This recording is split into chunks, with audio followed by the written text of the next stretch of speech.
All right. All right.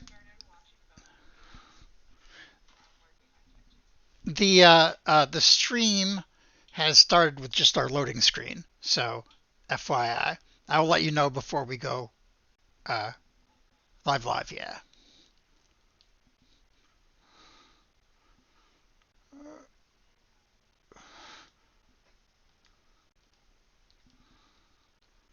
cool. Yeah, I should have posted to the Curse of Strahd Discord, but uh, I forgot. Okay, cool.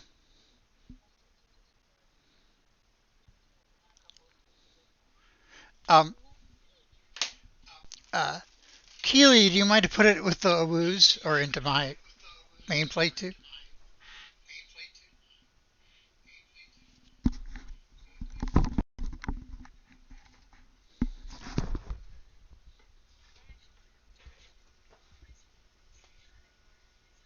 Boop, boop, boop. Shit.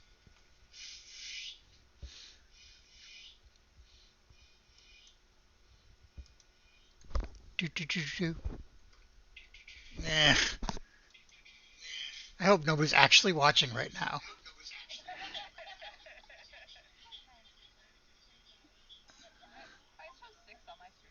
Mm.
Hi. Hello. Hi. So Hello, anyway, hello. welcome to our first episode. Only 10 minutes late to start on of Oops All Barovians. I apologize about my. I'm not very good at this yet. So that is the streaming part. I'm pretty good DM, so we're cool with that. Um, my name is Derek, and I am the dungeon master here, and um, you can find me on Twitter at rderekp, and next time we'll have a nicer overlay. Um, so, would you all please introduce yourselves? Yeah, I'll go first. My name's Keely. You can find me on Twitter and Instagram at Halfling Trouble. Tonight I am playing Lalina. She is a shepherd druid with secrets. Secrets. I love my secrets. I am Heather. You can find me also at Twitter at MamaDragon20, same as my username here if you forget. I am playing Astrid, who is a Vistani paladin. With secrets. She has secrets, not from the list of secrets. She just has her own. Oh, fancy. Rancher. Here we go. Okay. Hi, I'm Rachel. I'm playing Hannah, and she is a bard sorcerer. Ooh. Blessed. With secrets. With secrets. Who doesn't have a secret will be the real secret. Yeah. We gotta find out. All right. Hi, I'm Leah. You can find me at That Geeky Artist. All one word, That Geeky Artist, because I am those things. On Twitter. Great. And as that on Twitch, though I haven't streamed in quite some time. Maybe soon. I also have some other stuff I do on Tuesdays, but I'll be playing Emmerich Ian Ellis, the Grave Cleric, also Grave Digger, and possible Himbo, as you will see. That is no secret. That's for everybody to know. All right. Please feel free. Oh, we still got one more. Oh, did I miss one? I'm sorry. Yes. It's okay. It gets confusing. I'm the other Heather. You can follow me on Twitter at slapjellyfish if you really feel inclined. But I'm playing Valentina Gwillem, a Pact of the Undead Warlock, who's way too nice to be a Barovian, but she is. I'm so excited. She's got secrets. She totally has secrets. Yeah. Gotta have something. You're a warlock. There's something. Oh my God. Totally legit pact that I made. Oh yeah. We're gonna meet the most generic people, and we're gonna be like, "Oh wow, I think they definitely have something that they're hiding," and then they're not. They're gonna be genuinely as upfront as they were, and we're gonna be just like inside check in their past. Inside check. I don't trust them ever. I would like to mention that two things. First of all, I'm not looking at my webcam right now because I am just working on the campaign while I'm running it, because that is just how I roll. And also, but I will be when I start storytelling. The premise of this adventure is we are running Curse of Strahd, plus a little bit of extra and how should I say it? Extra and additional, perhaps. And the premise is that all of our players are all of our characters are native Barovians, and which changes things because they know stuff about Barovia, but Barovians being who they are, they have secrets and they're telling each other. So that is our premise, and I hope you enjoy it. And I am going to start shortly. Yeah, right now. Okay, so did I change the map? I didn't change the map yet. All right. We are starting at the Vistani camp outside of Valaki. And I will put players on this map.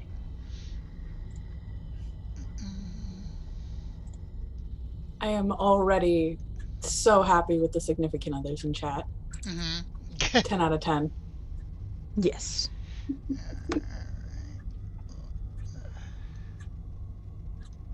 Now, I apologize also that you, the other players cannot really see the map yet because they are not here.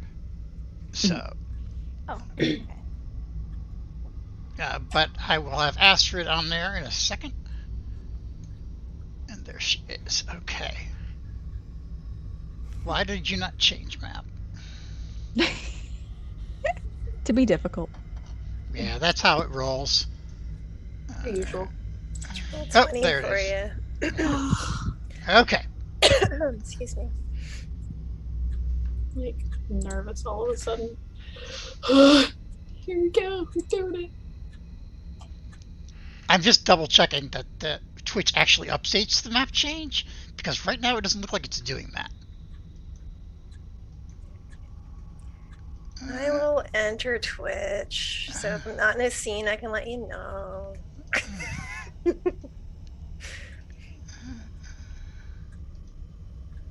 I'm not seeing an update on the map on Twitch yet. Yeah. Well, you know, it's good that it started poorly. We're just gonna get better from here. It's great. Exactly. Every stream will be better. Here we go. But I haven't gone on Twitch in forever. All right. So that is not a 20 issue. This is a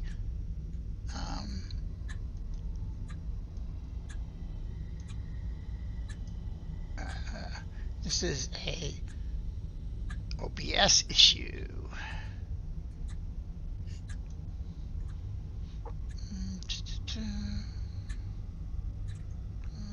Okay.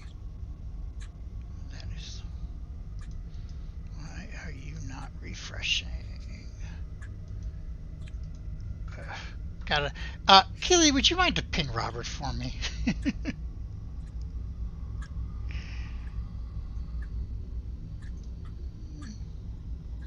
Robert, by the way, to entertain this thing, is my friend Robert from Don't That Charisma, who is my hero when it comes to setting up OBS and helping me with it. And that is a problem.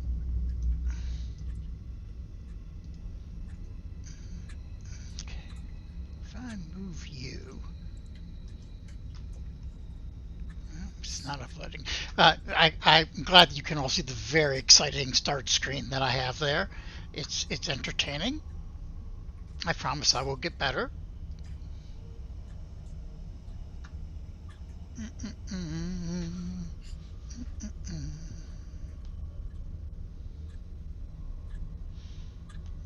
I told Robert, and he goes,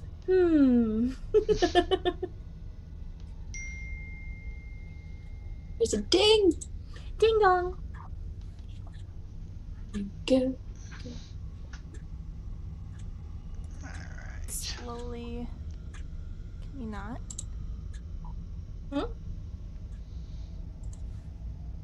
Oh.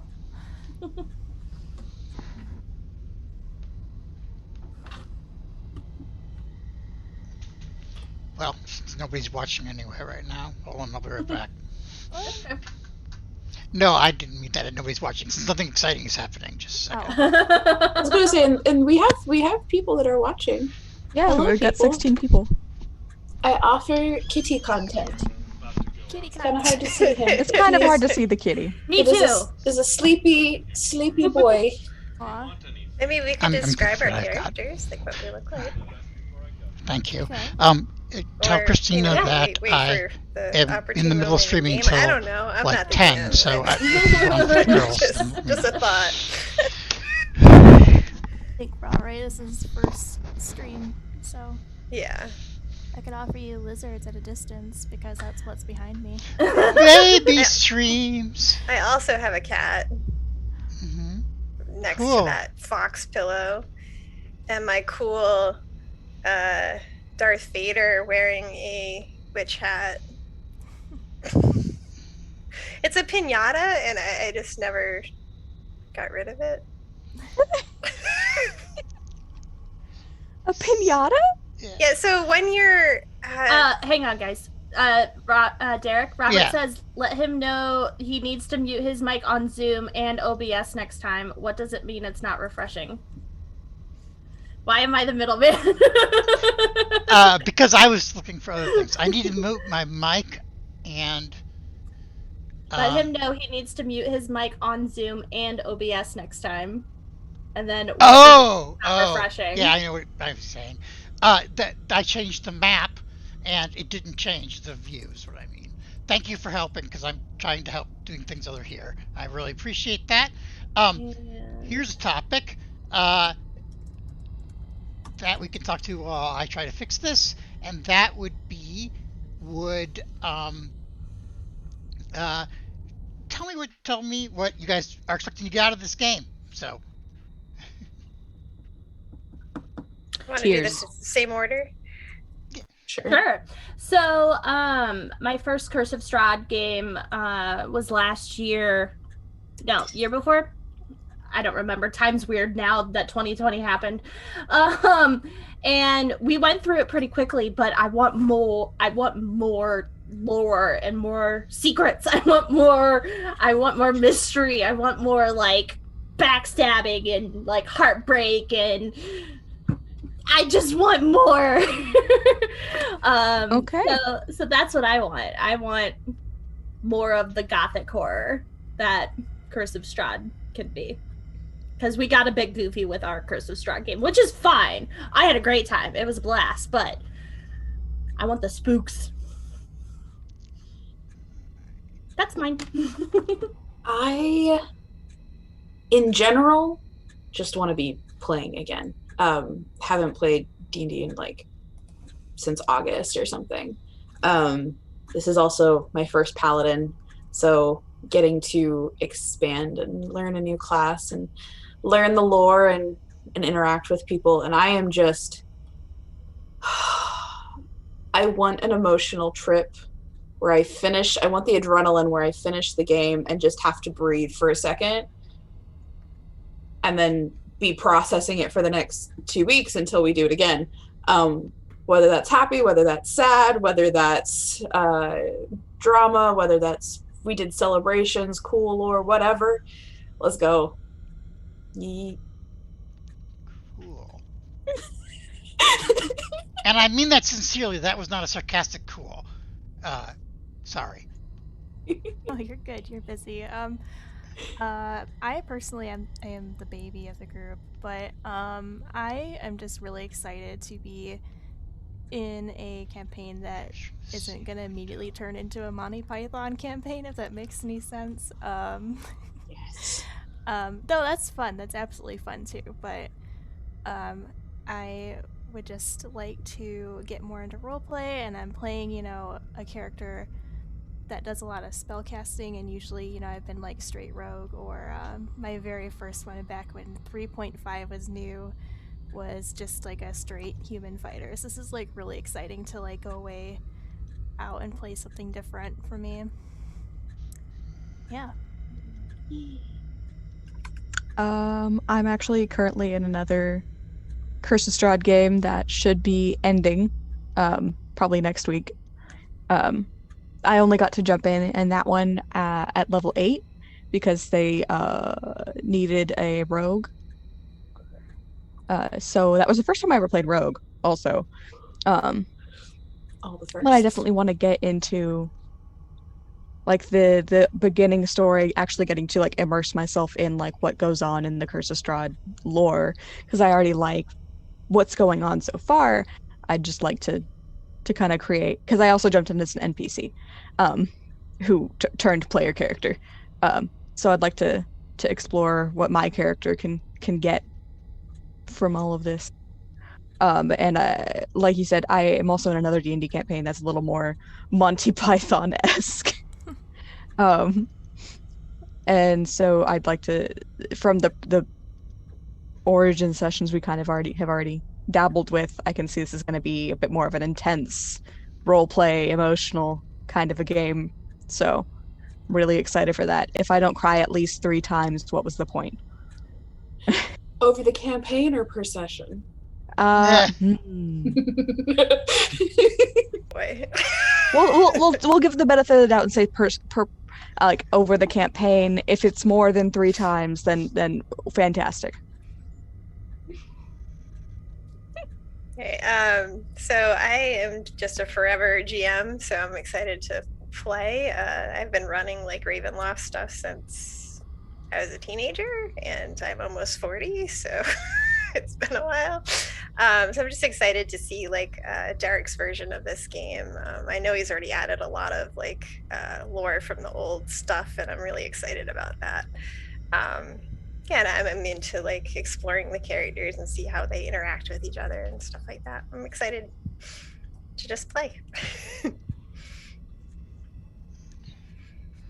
right. I think I might figure out what's wrong here. We can do character descriptions too, Derek, if you want to. Oh yeah, that would be great. So Lalana is very pale skinned,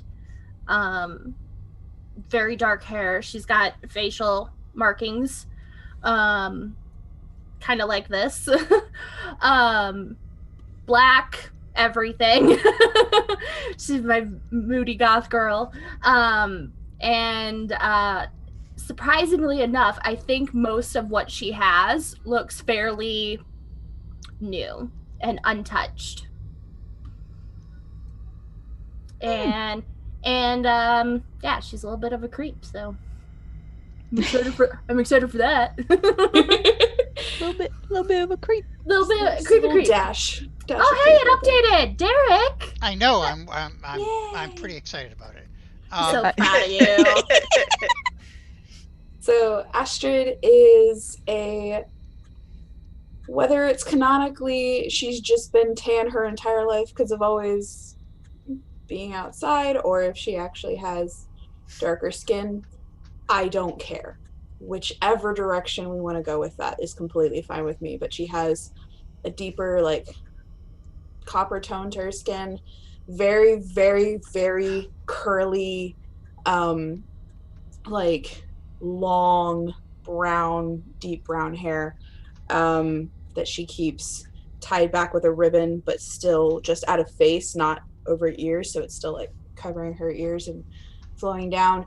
Typically just in a bright colored vest and white shirt and pants and boots and running everywhere. Currently very, for her, fancily dressed. For the rest of the Vistani, she finally looks like a normal embellished Vistani. When you meet her, in a skirt with lots of jangles and coins and things sewn on her clothes and lots of embroidery currently. And then wears an amulet around her neck of Mother Night. And looks like no matter what, she looks to some extent like she just tumbled out of a tree and it was the best thing ever. Just no matter, even right now where she's supposed to be all nice and put together, she's still gone running somewhere and done something. So that's Astrid. So Hannah is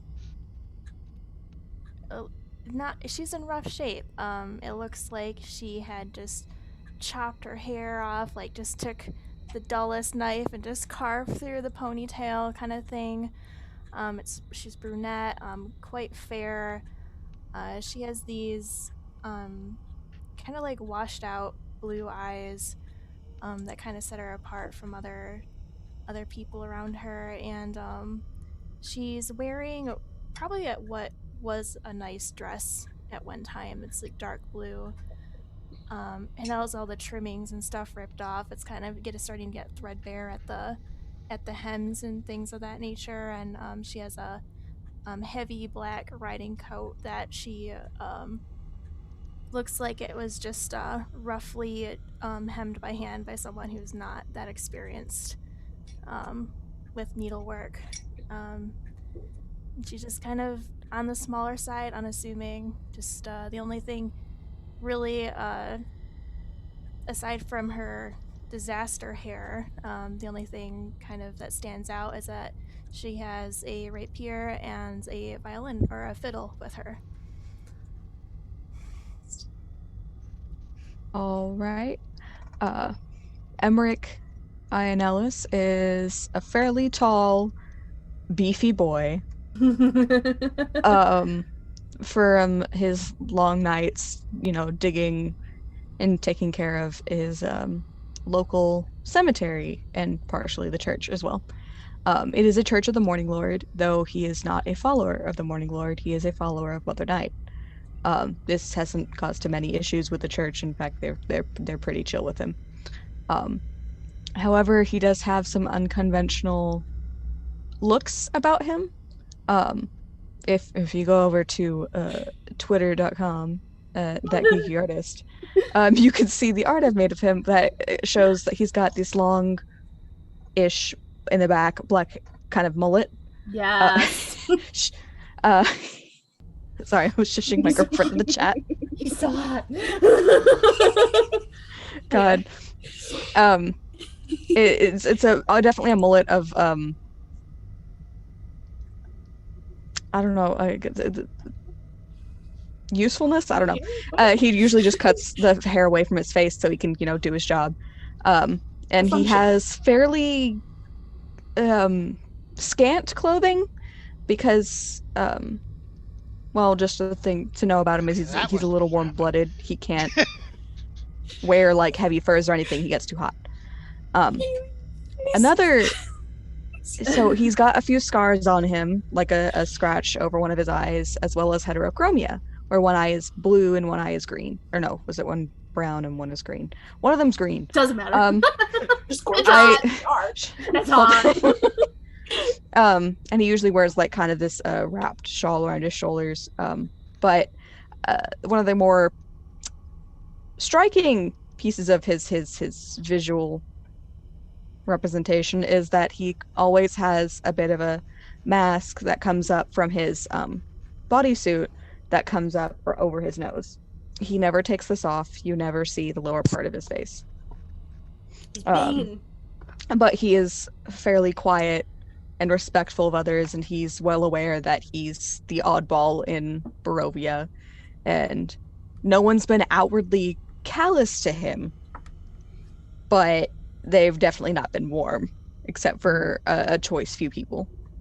So he's well aware of how he makes other people feel and does his best to kind of skirt the edge of town and stuff and make sure he's not making anyone uncomfortable. I love him already. I love all of them already. Yeah. I'm just so excited. Alright, I'm close because I've gotten things to One more. light up. One more. Just wait. Okay, I'll go. Hold on. So Valentina is. She looks like she's pretty young, early 20s, maybe late teens.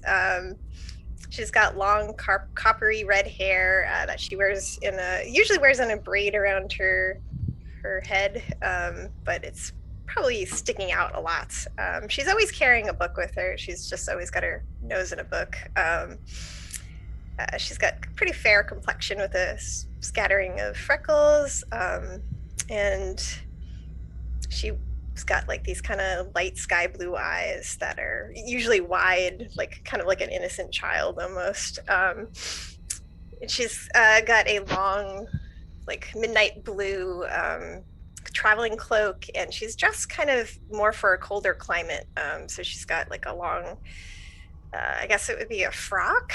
Is that what you call them? Like the frock jackets? That's probably like lined with like a grayish, probably wolf fur. And she's got black traveling pants and boots that go up to about her knee. She's got like a dagger in her hip and a bow on her back, and also a very large backpack of things. But yeah, she looks very friendly. She's got a very friendly face. That must be nice. All right. Cool. Thank you guys for introducing into your characters. I think that I am ready to go, and I think I got it fixed, so I'm pretty cool. I'm pretty happy about that. Woo! Woo! I already love all of them. Okay. I'm going to protect all of them. Must protect. I don't know you yet, but must protect. Well, you're a paladin, so I hope. That's what you're Oh, don't worry. Unless Oathbreaker. If she becomes an Oathbreaker, that's going to be an emotional journey for me. Yeah. Welcome to it. Oh, I forgot. He has this amulet it's on a very long leather cord, so it's like wrapped a couple times and then dangled in front. It's his amulet of Mother Night, and he has matching earrings. Is there anything else that makes him hotter? It's got decent brown skin, rippling muscles that are exposed. Mm-hmm. His arms, yep. You can just keep. No, I'm kidding. This is the next 3 hours. It's just more details about the physical description. About Emmerich. Of just Emmerich. Just Emmerich. Listen, it's not even about Emmerich right now. Astrid does use a shield and a rapier. Has 2 rapiers potentially, of like if she's dual wielding or whatever. But Emmerich has a shovel. Blessed. Like, oh shit. like any good druid, I have the staff. Mm-hmm. Druid things. Hashtag druid things. I should also say that Astrid is physicality wise, she's about 5'11", because I dream of being taller, and Zero, I feel that. like medium to small build, but definitely has like been working out most of her life and learning all of the weapons and things. So it's not just, look, I'm a whatever. It's like, no, she's decently strong and dexterous and can do the things, but is on the more slender but toned side rather than very tiny or larger. But it is 5'11" because I want to have something in my life that is going to be taller than my little brother when he finishes growing. Currently, he's 5'8" and he's 14. I'm 5'3"3/4. I am 5'0" and my sister's about 5'8". So, and I'm 5 years older than her. I'm about 11 years older than him. So it's just like, I held you in my arms. I changed your diapers. You're so great, and now you're taller. I'm taller than all the other siblings, though, so it's fine. Mostly. I mean, hobbits are awesome. That's all I gotta say. I am one, though. Okay. Anyway, yes. Let's start playing. Won't Yeah. Yeah. Okay. All right. So we're gonna start with Lalana. And for what it's worth, this is gonna start Astrid in the middle of the reading that your mother was giving you. So Yep. I shouldn't have moved my spy down here. All of a sudden, my heart starts racing. I'm so ready for this. All right. So, Lalana, you have just walked a few hours from where you were up the river, and were heading towards Vlaki, and decided to stop at this camp of Vistani. As you get to the outskirts, Derek gets to start showing his handout. Oh, yeah. All right, so let's see. Places. I'm going to start showing them to everybody, by the way.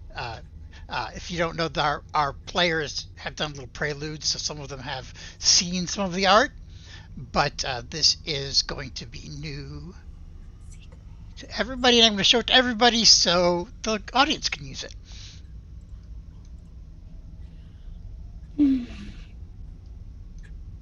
Come on.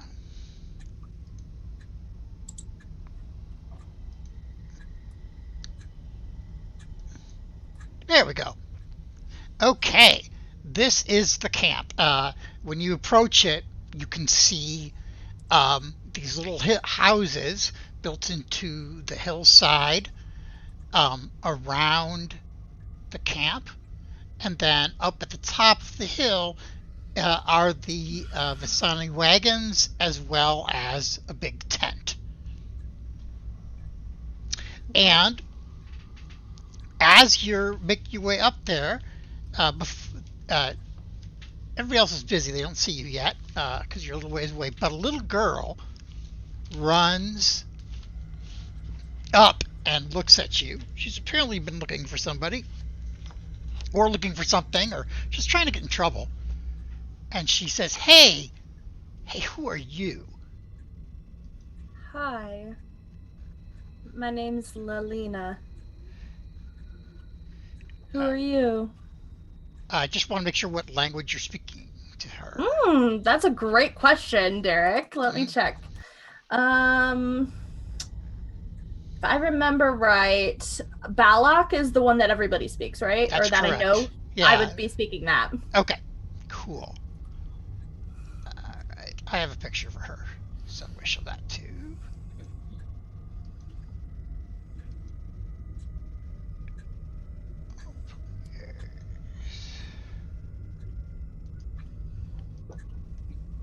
There we go. Oh, she's freaking cute. All right, must protect. Yeah. She says, okay, I'm Arabelle. Hi. I was hoping to stay the night at this camp, and I point up the hill. Are you from here? She says, yeah. We don't usually let strangers stay the night.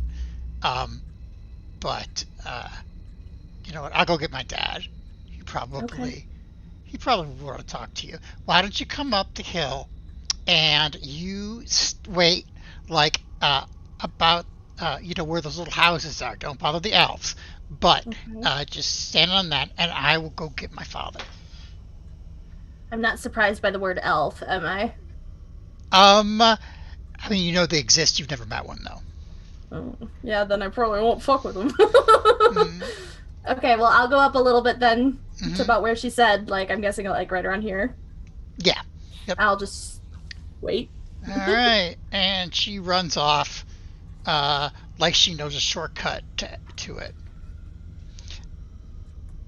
I watch where she goes. Okay. Like the shortcut she takes. Yeah, her shortcut is around the hill, through past the elves, and past the little houses, and up the back way, like not on the trail. Gotcha. All right, and by the way, I'm going to show. We're all going to get new art for our characters at some point, but for now, here's art of Lalana. I got it off Pinterest. I'm sorry, artist, that I didn't tag and couldn't find. Well, we will be moving to have everybody have custom art, so as soon as we can. My current character art is also from Pinterest, and I don't know the artist, but whoever you are, mwah, gorgeous. Yeah, I hate that about Pinterest. Like, it's so hard to find sometimes. Anyway, sorry. No worries. Yeah. Same issue with my character's art. We just love your art. It's whoever you are. Blessed. I'll try to figure out who it is and maybe credit and mention them next time at least. Okay. So meanwhile, doodaloo doodaloo doodaloo doo. Up the hill. My little spy. Come up here. Hello. That is not a real person. He's just there to watch. He's a cute little raven. I don't know why he would be. Okay, so you go up there. She runs up there. Astrid, you have just left your Vardo with your mother after the reading that you just had. And she comes running up the backside of the hill and says, "Hey, Dad, there's a stranger down there, and she said she's got to be a Giorgio, but she's a little odd looking. But anyway, so she says she wants to spend the night, which I said no, kind of, and but I said that I would tell you that she's here." I'm hearing this. Yes, he's right next to you. Okay. Your uncle Luvash is right next to you, and as well as Uncle Aragal. I'm glaring at her. Yeah. Like the face. Yeah. Because what else was she doing? Yeah. Getting in trouble. That's what she was doing. Mm-hmm. I'm a great influence. It's fine. So Luvash sighs, and he says, "Do I want us to go down there? Hey, Astrid, why don't you go down and take a look?" All right. And Arabelle says, "She's on the trail coming up. I told her to wait there." And then Luvash says, "See if you can get some more details with the story, why we should know her, or such things." I look back at my mom briefly and just, okay. Your mom says, "Don't get your dress wet or dirty." No promises. And I'll make my way down. And then I look back at Arabelle. Mm-hmm. You stay in camp. She sticks her tongue out at you. And then I keep going. Mm. I also give her a wink. Uh, And I'll make my way down to the stranger. mm-hmm. On my way down, I do try and keep an eye out to see if name of the Casimir. Mm-hmm. Yeah, I just want to see if he's out. No, his house is down at the bottom in the other direction, so he is not. He's sulking in his house like he does a lot. Okay. I make my way down to the stranger. Mm-hmm. And you want to move your token down there? Sure. As you approach, Lalana is kneeled on the ground and she's touching the grass and just trying to get a sense of how things are here. Like, nature-wise. Just trying to get a sense of where she is. I am not stomping down the hill, but definitely making your presence known. No, I'm picking up the skirt and holding it up at my hip and walking gracefully, sure, but definitely very just straight towards you. And the skirt is a hindrance. I know how to move in it, but Mom said don't get it wet, so it's out of the mud. You happy? And and keep going. And again, hair is going crazy, but down, and is just pulled back like this with a embroidered ribbon currently. Who are you? She stands up. My name is Lalana. I am Astrid. And why are you at our camp? I can't get into Vallaki. They close at night, apparently. Have you been over here before? Yes. In a way. I have been asked to find out more about you because we do not let strangers just camp with us. So why should you? Well, I've always known Vistani to be rather civil with Farfarians, so I figured I would try. So, Astrid, you know what a Farfarian is. It's they are most of them live in Immel. They are refugees from another land that moved into Barovia like 200 years ago. In fact, they've even been into their homeland, but it's just full of monsters and not any people anymore. So there's really no interest for your clan to stop there or anything. But you've been through it. Yeah. Civil, yes. Spend the night is different. But come, let's see if we can at least do dinner. No. She walks up to you and she sees your amulet and... Are you friend? She'll point at it. Do I know what that means, Derek? I think she asked if you were a friend. Yeah. Are you friend? As long as you're not foe. That's a good point. Okay. I turn and walk up towards the hill, and I'm about to drop my skirt, and then look at it, just readjust it, and then go back up. Do you need a knife? No, I have one. You should use it. My mother would be very mad.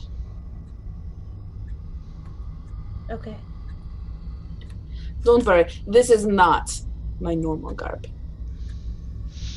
Garb. Okay. Told you she was weird. I'll lead her back up to like the right outside of the top of the camp, and see if I can see my uncle. All right. So like up here. Yeah, I keep forgetting.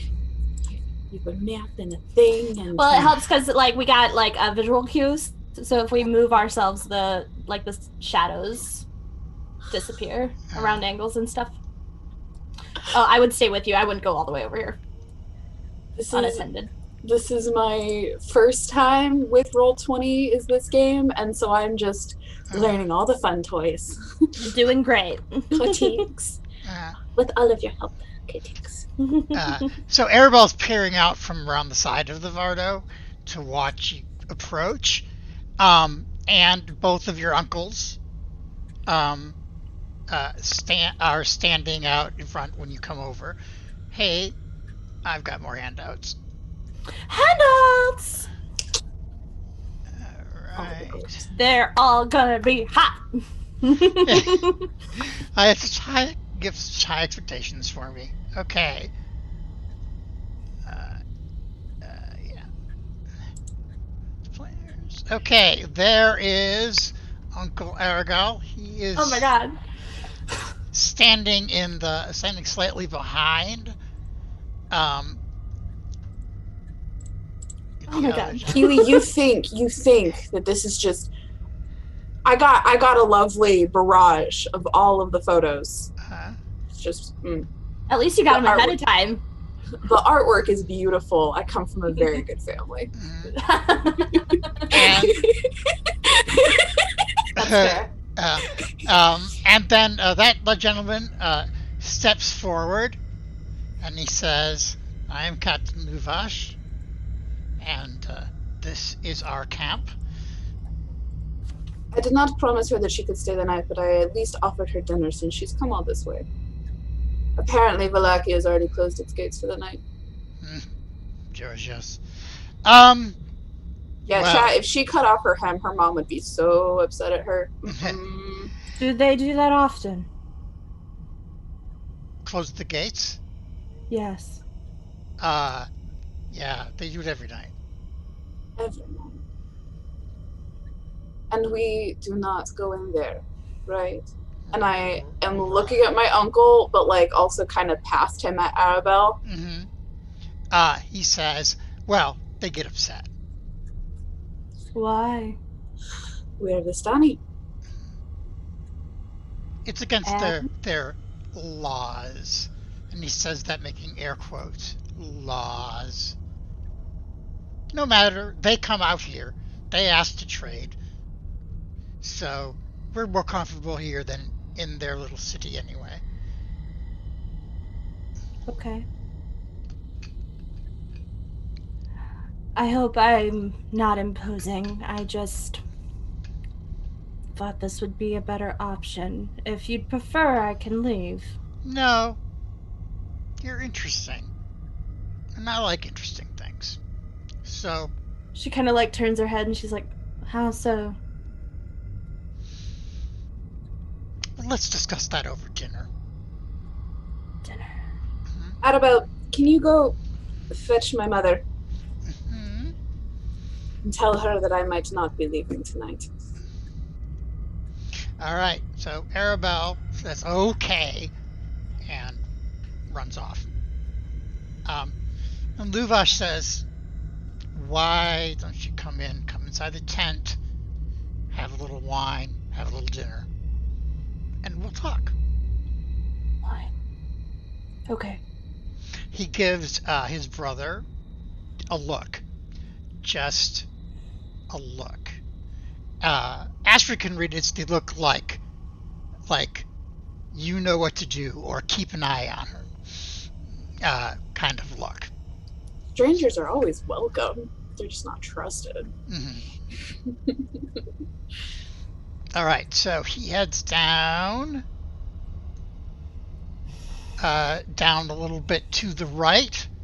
If you'd like me to move your tokens for you. Sure. Okay. And into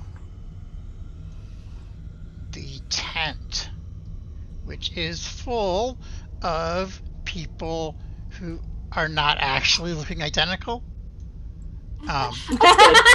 This is not a 1, 2, 3, 4, 5, 6, 7. This is not a septuplet. Is that what it would be called? Yeah. I'm working on that. So anyway, after he comes in, he says, "Sit, have a seat," and then he says, "Alexei, go get some food for this girl." And is there already wine just in the tent? yes, So yeah. I'll go ahead and just start pouring for whoever's in there. Okay. A few of them look like they're ready to go down for the night. Have already started their wine. Some of them have not. By the way, here is a picture of Alexei.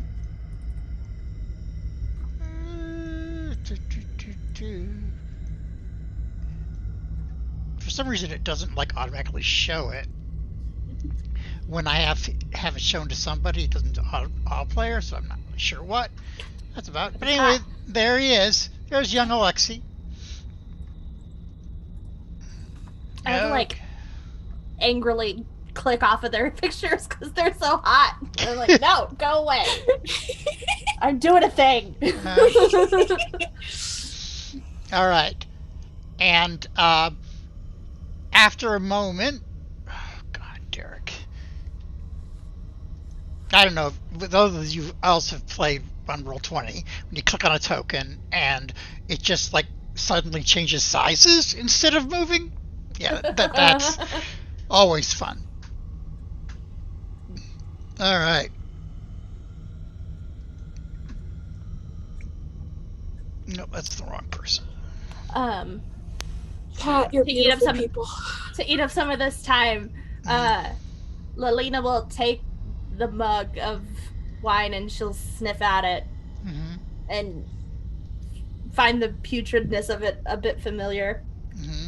And she'll sip it a little. Astrid has taken her goblet and is like at the side of the tent and just is staring at Lalina while just slowly downing it, and then puts it down and looks at her skirt, looks at the ground, looks at her skirt, looks at the ground, and stands. Right about then, your mother comes in, comes to the edge of the tent and says, "What is this I hear about you not going tonight?" We've made a friend. One that I thought I should make. I see. But you will have to wear the dress tomorrow then. But I can take it off now? Sure. She's out. Different tent. Comes back in like a minute, quick change, and is in white, think typical pirate shirt, but it's the big billowy with a green vest. There's still some embroider, leather, brown pants, leather boots up to the knees, rapier on her hip. Does not have her shield or breastplate or anything else on, but has her rapier on her and has her dirk and her boot and all of that. And comes back in and just is more relaxed and comfortable and sits cross-legged on the ground and grabs the wine, refills it, and is just welcome, and then takes another sip. You found knife. I found knife, I had knife, and this way my mother is not upset at me, but also I can relax. A skirt is not good for climbing trees. Not impossible either, but she got mad, so. Sits the wine down. Doesn't drink it. Would you rather water? Yes, actually. She goes and gets you just a nice little glass of water. Thank you. One of the other Vistani brings you, Lalana, some food, just a hearty stew, as well. You get offered wine a couple different times, and the Vistani, basically they move in and out of the thing. They get them food, they get some wine, they move out, and they go back in and come back in. The only one who's staying with you is Aragorn and Astrid, and you can also see that Arabelle, little girl, sometimes pokes her head inside just to watch, but then leaves. One of the times she does it, Lalina goes to wave, but as she waves, a small flower comes out, and it kind of shocks her. And she, holds it out for Arabelle. Arabelle, slowly reaches for it and then takes it, kind of like a dog that you don't know with a treat, and then takes it back, checks it out. It's a daisy. Cool. She likes it.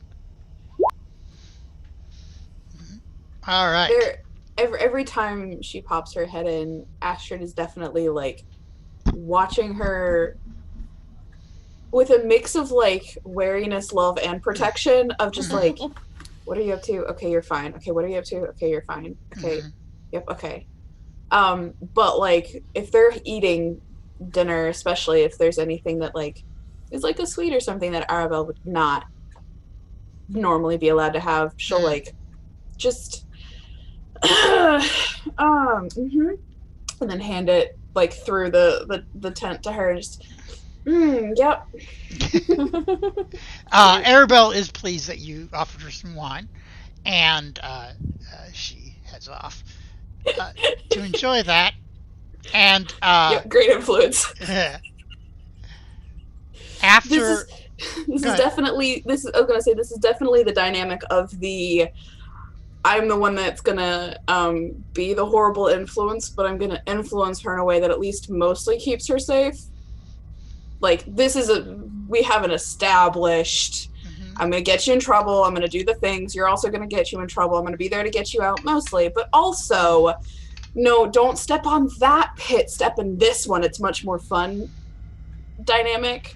But also keeping a very wary eye and like not really letting her interact a ton with Lalana without like conversation wise, but watching as you give the flower and then just looks at you very studying and intrigued, but also like that's different. Okay. So after Luvash is carefully watching Lalana eat. So why don't you describe how she's eating? I knew you would do this to me. Yeah. So, she kind of it's in a bowl, I'm guessing, because it's a stew. Right. She kind of like mixes it around just like this for a minute, and then she picks up what would be a spoon, and kind of looks at it, and then sets the spoon down and just starts drinking it from the bowl. Okay. But she'll be careful not to like make a mess or like be a fucking fool. She'll just politely just sip her soup. Yes, no, we don't endorse underage drinking. No. Thank you, chat. Yes. Lalina appears to be 28-ish. Yeah. Astrid's definitely mid-20s. But again, not a great influence. It's Barovia, and sometimes even the children need a little bit of, help. Not good help. Sometimes the children need drugs too. Yeah. Oh God. We do not endorse that in real life, but for fictional people, it's okay. So, he watches you, and then says, not really to anybody. I mean, maybe it's questioning Lalana, but just kind of in general, he says, "So, Fafarian, though, not from the mountains, not one of the mountain folk. Interesting." And she just kind of looks at him. I also didn't tell them that she told me where she was from. Oh, Arabelle told everybody. Okay. Because she heard. So, and secrets. Yeah, and okay, cool. Arabelle likes spreading that along. Yeah. So I'm sorry, but that. I look at them and I go, "If you have questions, you can ask them." He laughs kind of heartily, and he says, "I will. I was just giving you a chance to eat first." Astrid snorts into her wine and has to like. She sets down the soup. And then so he says, "All right. Where are you from? That you did not know that Falaki closes at night. You say you are Fafarian, or at least it's been told to me that you are, but not from Immel?" By way of Immel and Berez. That, he raises an eyebrow. I raise one back. And he says, "Berez." And you just like notice that like most of the older Vistani who are there, and by older I mean like in their later 20s, 30s, they tense up a little bit, like they are ready. They're not like getting aggressive or anything. They're just like, oh, let's be prepared just in case. And then Luvash says, "Well, I'm captain of this caravan, and it is my job to keep it safe, you will understand. So, tell me how you come by way of Perez? I walked here. That's how. He laughs. Astrid, like, into her cup goes, motivation.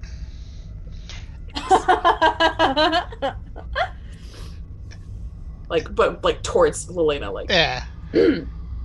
So, Luvash kind of laughs. I was told to find a friend. Oh. Told by who?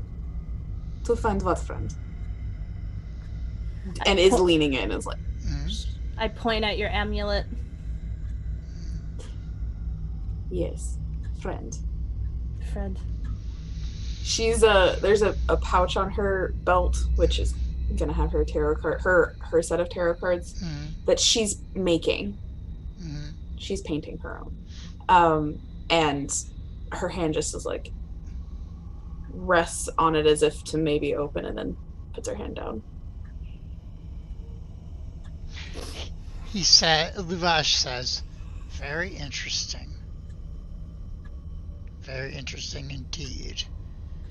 You'll excuse me, I need to have a conversation with my sister. I shall return. Ask Mama if he's already out the tent. Yeah. I look over to Astrid. Can I cast a spell? That depends what spell. A little one? That does.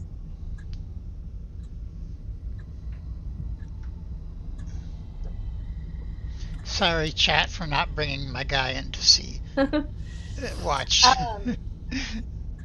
I focus for a minute on a dream that I had during a period of time that we don't talk about. And I imagine a small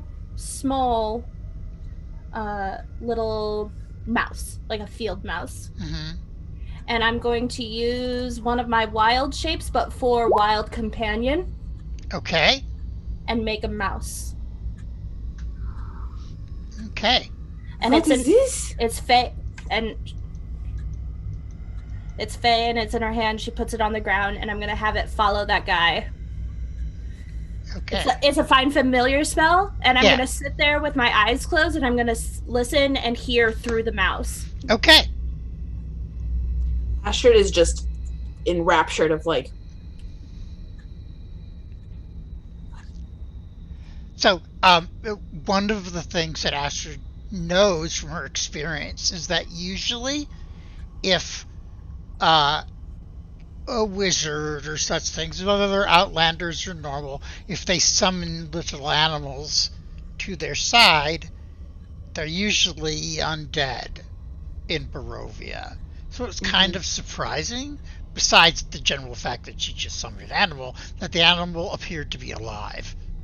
And it's like pretty, healthy and black. So you've done a daisy, which isn't, I'm assuming, not a very common thing to be seen, and then did a healthy, normal, healthy, and I'm just. How many? No, not that many. Yeah, and I sit there with my eyes closed. The daisy, they do exist in Barovia in the wilds, but yeah, not horribly common. But so the little mouse, squeak, squeak, squeak, is and right outside the tent is where he is, and he is talking to his sister, which is Astrid's mother, and basically they're discussing whether you're safe to keep here, and if so, will they get in trouble if you stay here, and then what they should do with you afterwards. I pay attention to the last part in particular. What's discussed about what's gonna happen to me? After a little bit, they generally agree that they're going to send you with Astrid. And Luvash seems okay with that. Like, okay, Astrid can handle herself, no problem. Once that conversation appears to be done, I will let the mouse come back to me, and I'll come back. Mm-hmm. And I look at Astrid and I go, they didn't like that I said I was from Berez, did they? Astrid's about like 3 feet closer to you, still on the ground, but just... You got closer. You went silent? I could not... Yeah. They didn't like that I said I was from Berez, did they? No. I should have lied. No. They're very good. They would have known. And would have trusted you less. Sounds like you're stuck with me. I'm sorry. I'm not. You are better company than my cousin would be. Is that the girl? Yes, no, I meant, Alexi. Oh, oh yeah, one of those guys, right? He's fine. He's fine. He's family. But you are new, interesting, and full of surprises. She looks at her hand and she goes, yeah, I am. I'm sorry to cause such a commotion, but I think this is what she wanted.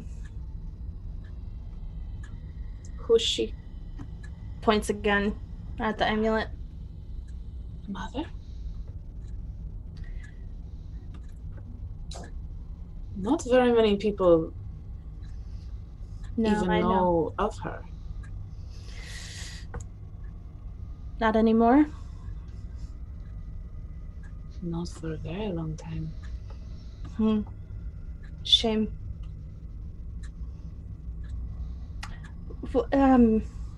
What year is it? What year is it?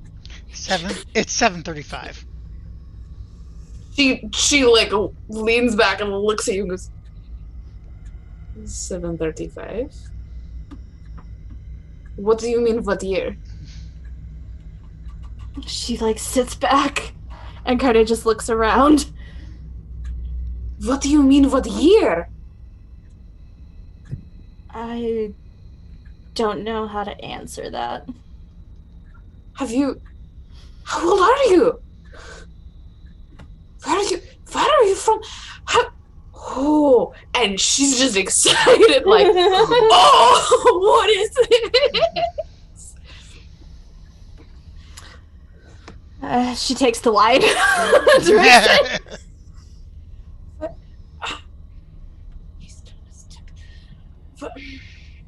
And she looks at her hair. And she just kind of like looks at her hands some more. And just kind of like, it's almost as if she's like holding her own hand. And she looks sad. All of a sudden, Astrid like backs up to the back of the tent. Don't know if I have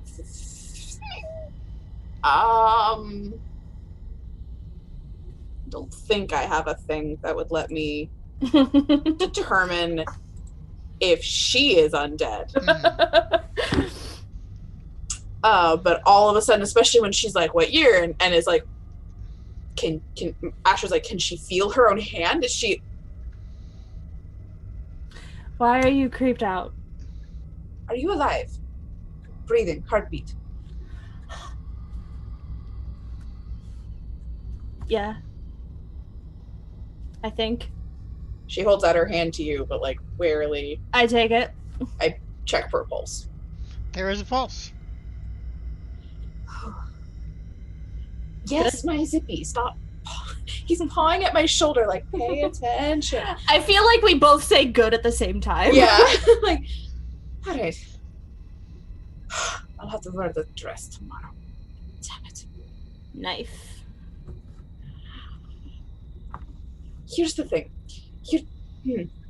My mother. I respect her.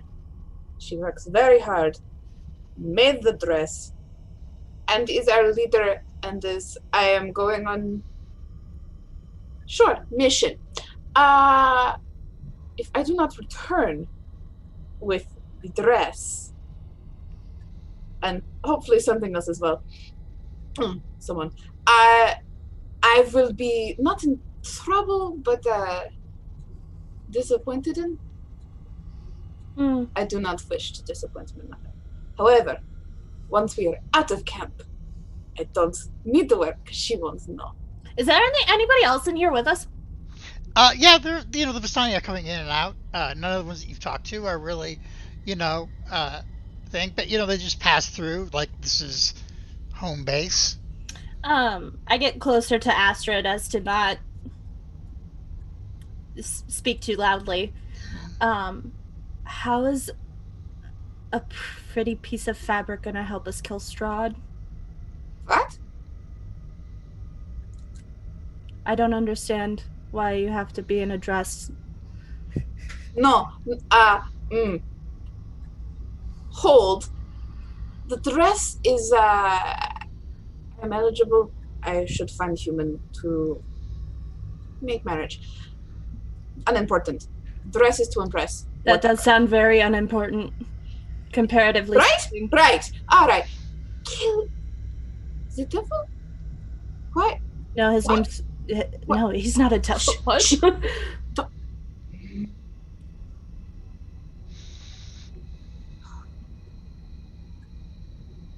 What was this dream?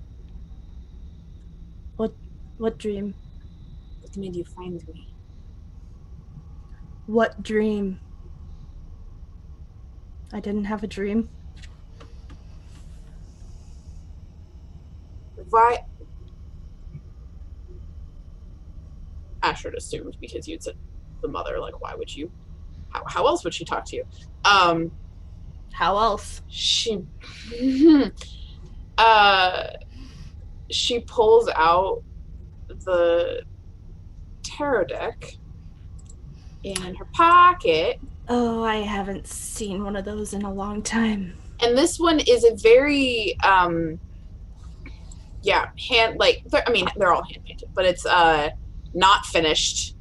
Some of the are basically they're all very rough sketches, and then some of the high deck has been started to be colored in and embellished and everything. But I'm going to hopefully pull up.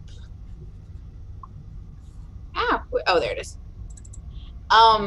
Okay. So she pulls out the ghost, the beast, the mists, the marionette, and the innocent.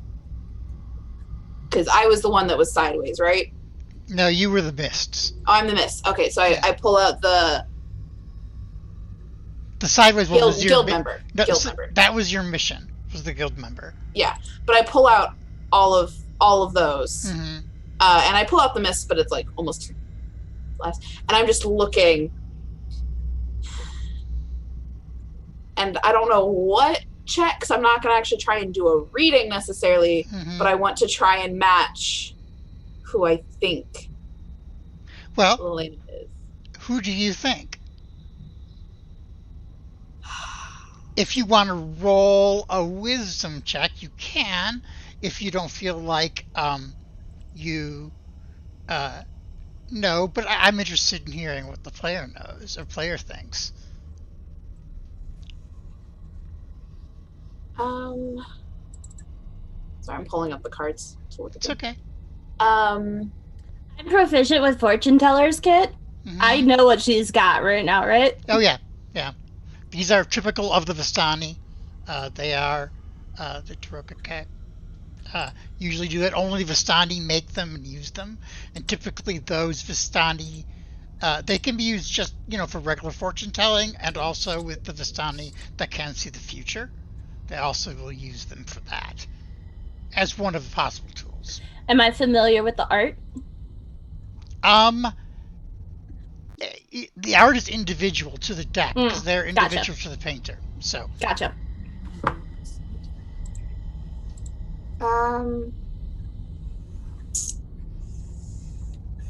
Ooh. After she looks at... Oh, sorry, go ahead. I am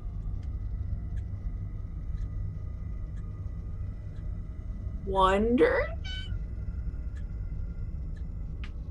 if she's the marionette.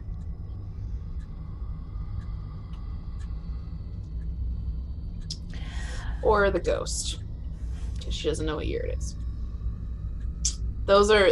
But she's not saying this out loud. Those are the two that she's staring at the hardest. And just...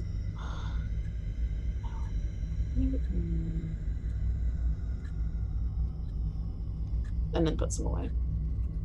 Did Lalana have a reaction to the vision, or? Yeah, she's just gonna... You Vistani ask the wrong questions.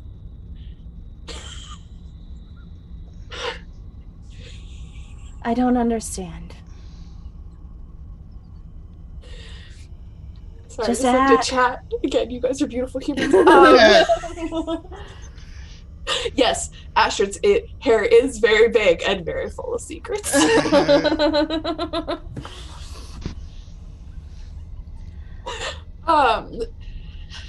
What question should we be asking then? I don't... Why aren't you all more concerned about the situation at hand? Who says I'm not? The dress? In time of trial, you still must go on day to day. Life must continue. Until it doesn't? Until it doesn't. And we celebrate life. We drink, we dance, we sing, we share stories. We continue to keep hope alive, and we continue to see what this world could be. But don't you get sick of it? She doesn't say anything, but she just nods. But not everyone does. And some have more stake in how things are now than others. Sorry about that, chat. That's true. Any other questions?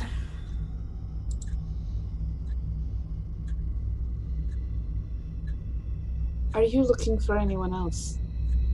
Or am I the only friend you're supposed to find? I think the nice thing about friends is that you can have more than one. Are you familiar with the deck? You seemed as if a recognition was on your face. Yes. I have dabbled. I pull out the same cards and I include the mists. And I hand them to her and say, do any of these connect to a friend that you are seeking? I look. I shuffle. Do you need me to tell you what they are again? No. I shuffle. And I pull one. And I show it to you. And it's the ghost. That is who you're looking for. That's who I am. And I hand her the cards back. Ask. All you have to do is ask. But that's a shortcut. It's not. I can always ask. Hi. I'm not paying attention to you. I'm so sorry. Yes, I will ask you all the questions, Ibby. I do have two black cats, by the way. This is the same one that was on the back of the chair. And he's just tired of... Oh, thank you. Come here. So, now you know. I don't think they would like this. No, they would not. So we And don't. she's smiling. So we don't tell. Oh, no. You especially do not mention the devil or your idea. Why do you keep calling him a devil? That is how he's called. Because if you do not, he gives you an unwelcome visit. I think he. There are some here. I feel like he would do that anyway. Alright. But it is not all the time disrespect. It is title and helps protect. But there are some that I like go but and then lean back, and there are some that are more for his control than others. So That want it? And she like looks around the tent. that have a stake in it for whatever motivation. So but I put on dress, tomorrow we go, and then Take off dress. we take off dress, we go wherever we need to find more friends. Friends are good. I don't have very many, but friends are good. It makes you look like a snow pile. It does! It's not, and it's very hard to climb trees, and it's very hard. It's not impossible to fight in. And there are some that do it with such elegance and grace, and I am not one. No. But it is also loud. It had like coins and things and bells like sewn into it. It's very gorgeous, very immaculately done, beautiful. Astrid does not wear bells. Astrid does not wear a lot of embellishment. The embroidery looks to be of like the same style and design, but much simpler on what she's currently wearing. She's not the one that embroidered it. She knows how. She's not taking that time. You want her to sit still and focus and do something that isn't developing the skill she cares about? Nah. But dress is pretty. It's very pretty. But it's not practical in the way that I want to be. And I cannot go do a thing and then come back and have it be unknown. This hides more than you think.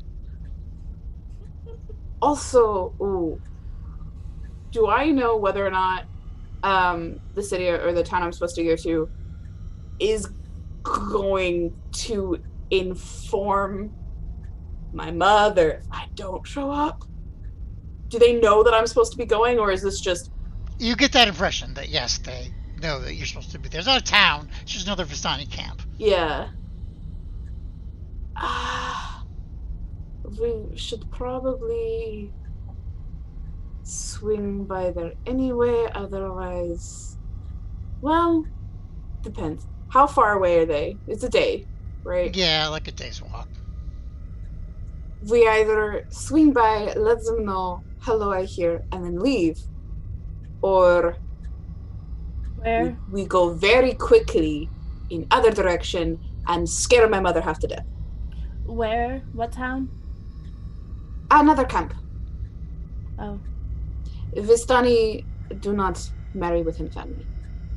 I have to go find a person. Whatever. Not important. Alright, well, maybe in the morning we'll find more friends. Yes. Hopefully, the other ones are match these. And I, again, just like fan out with my fingers the couple of cards that I'd pulled out, and then I pull out the whole deck and shuffle them back in and put it away. I find a place to sleep. All right. If we don't just have a spot, Astrid volunteers her family's tent. You sleep inside the wagon, inside the Vardo. Mm-hmm. So with your mother and a couple cousins that are close. So. And if there isn't room, if there's any... Oh, there's always room. It depends on how much space you want. I'm gonna bedroll outside. Okay. They're fine with that, yeah. All right, so let's pause there and do a little 10-minute break, and we will be back after that, and we will be in Kretsk with our friend Hannah. Before going to sleep, Astrid's going to write a pretty quick summary note of not all of it, but definitely like stranger in town, supposed to be a friend. WTF. Yeah. And going to see about the marriage stuff, but meh. Give more details when I get back, and have Adabel run it to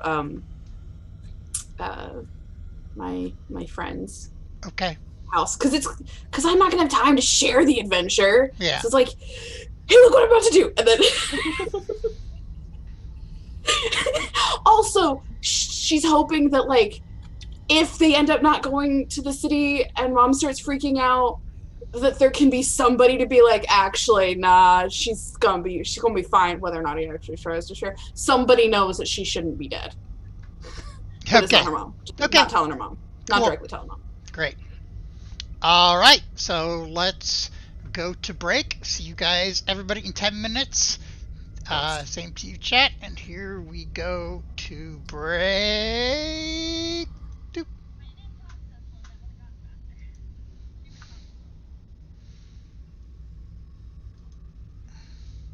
We're not muted yet, just FY.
All right. I believe we are back. Only I am not showing I was double showing people. I'll figure out how to do this eventually. Okay. So we. Oops, wrong button. We are in the lovely city of Kretsk. Come on. Okay, that's what I wanted to do. And I, Hannah's seen these handouts anyway, so we'll just maybe someone else will come visit Kresk at some point. But she is in the lovely city of Kresk, or the village of Kresk. Every once in a while I call them cities, but none of them are cities. And at this moment, Hannah, you are with your friend and roommate, who has brought you to help her midwife. This is that the right verb? Is that the right verb for that verb form? Helped you to perform midwifery. Yeah, birth, I guess. Yeah, I guess. Jeez. Sorry, I'll be quiet. No, it's great. I often forget very common words, so it's perfectly cool. Text. All right. So I will at least show everybody that picture. Okay. Come on.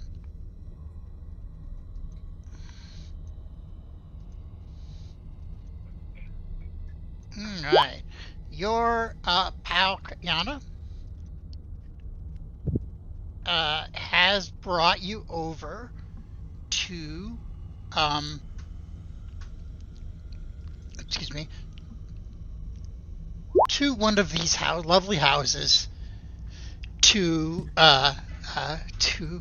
assist with the birth of our good friend Demira, who had her water break and she is in the middle of it.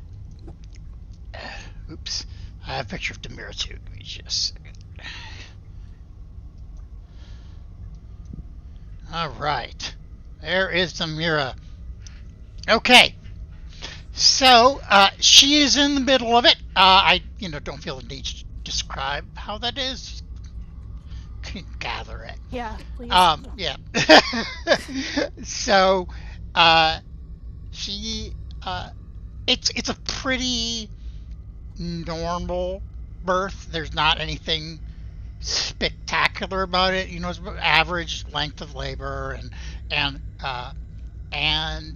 the baby, it comes out the right way head first, and mostly Hannah is doing the assistant part rather than just actually being there playing catcher or whatever.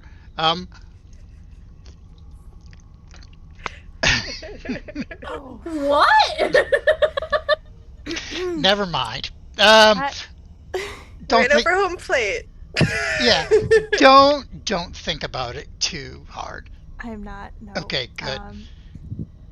So Hannah is gonna be quietly panicking, but trying to stay cool and collected because it's what she does. She will just be running back and forth. Grab a towel. I got this towel. Grab the water. How do I get the water? Where? What? Like running back and forth and desperately trying to avoid any actual sights of what's happening, but still trying to be useful because what else are you gonna do? It's a mess, as you're well aware. I'm sure it's a mess, and but eventually the little boy comes out and he's wrapped and swaddled and cord cut, and he is handed to his mother, and you notice that he is perfectly alive and breathing, but the boy doesn't cry when he comes out. And after a moment, she gets after she finishes cleaning up and everything like that, and is about to leave with Hannah, we head out into the street, and she shakes her head. She says, "What a shame. What a shame." What's wrong? What makes you say that? He didn't cry. That means he has no soul. I don't know if you've heard that before, but it's a story that my mother told me and her mother told her. If they don't cry when they come out, it means they have no soul. That's terrible. Yeah, I agree. It is. And sad.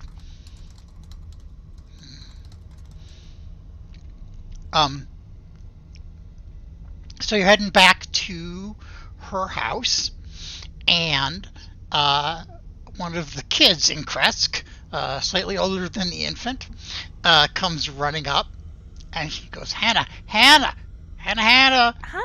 hello. He says, Yes. yeah, the Baron and the Baroness, they want to see you.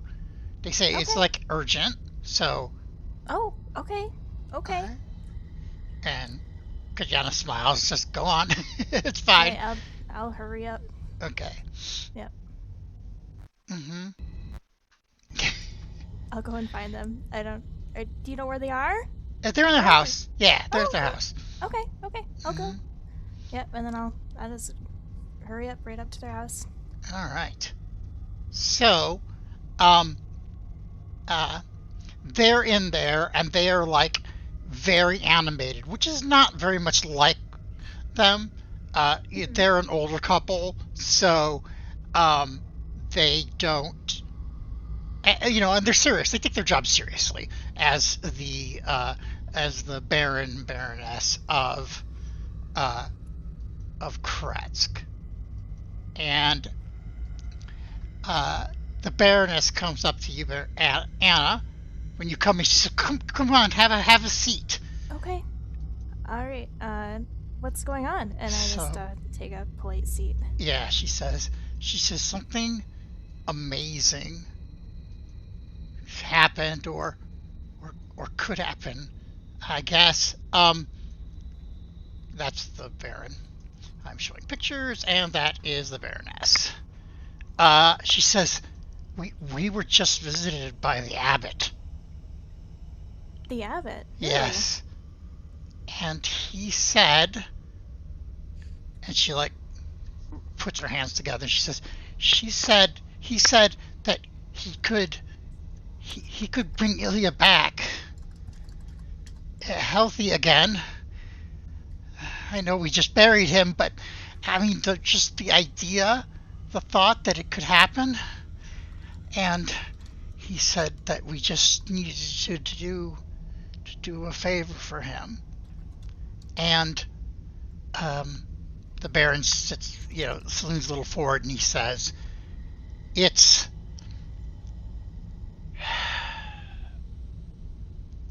before we ask you this, maybe you'll just say no and it'll be okay. But however, he was the last of our line, and a Kretskov has been the Baron here for 600 years, and with him gone, our line is over." And Anna says, "I don't care about that. I just care about my boy." And then Baroness takes a deep breath, and she says, "He wants us to bring him a wedding dress. We don't have anybody here who does that, who makes those, who knows how to. And we were just hoping that maybe you knew somebody back in Vallaki that we could borrow a dress from, I guess." A dress? Oh, wow. I haven't had one made. My mother still has hers. I could try and get one for you. Why does he need a dress? The Baron shakes his head and he says, "Maybe he just wants to look pretty. I don't know, nor do I care. he does his thing, and that's whatever. Fair enough. So I didn't ask, to be honest, because I was so taken aback by his appearance and his offer. Yeah, I can try and find a dress for you. I know we understand that you don't want to go back, and we totally, we really, we understand the situation. No, this is more important than my situation. I will get you a dress. Okay, thank you. Anne starts to cry. Oh. She never cries, and the Baron even is choked up a little bit. He says we definitely will owe you, and we appreciate your help. We have 2 weeks, the abbot said, to bring him the dress. Okay, I can do that. Okay. So, what are you going to go ahead and do? I'm going to head out. All right, you're just gonna. How are you preparing to go? Basically, I'm leaving. I'm just leaving the house. Oh, okay. And then, I'm going to go back to. How do you pronounce her name? Krityana. Krityana. I'm gonna go to Krityana and just tell her, there's been a situation and I have to leave for a little bit, but I will be back. I have to acquire some things for the Baron. Of course. You're always welcome here. Thank you. You've been a great help, and you've learned a lot in the last few months. I would hope so. I don't want to be a burden. Yes, I will be heading out. I'm gonna pack my bag pretty much. I've been still basically living out of my bag anyways. And I'm going to grab my horse. All right. I'm gonna head out. Great. My pony. All right. So, wait. Well, it depends. What time of day is it? It's like midday. Okay. Yeah. I'll head out then. Okay. All right. I have this little Hannah energy picture as she leaves Kresk on her little pony, and the guards at the gate, they say good luck. Thank you. They don't know what your thing is, but they know that you're leaving the city, and for any Kretzkite, that means danger, that you're about to die. So she's they're very obviously very concerned about you. All right. So Hannah takes off down the road, and let's change the screen. Doodaloo, doodaloo, doodaloo, doo. So I'm going to go to this map of Loki. Who knows if it actually the Fog of War works on this or not, I don't know. But it's not that important. And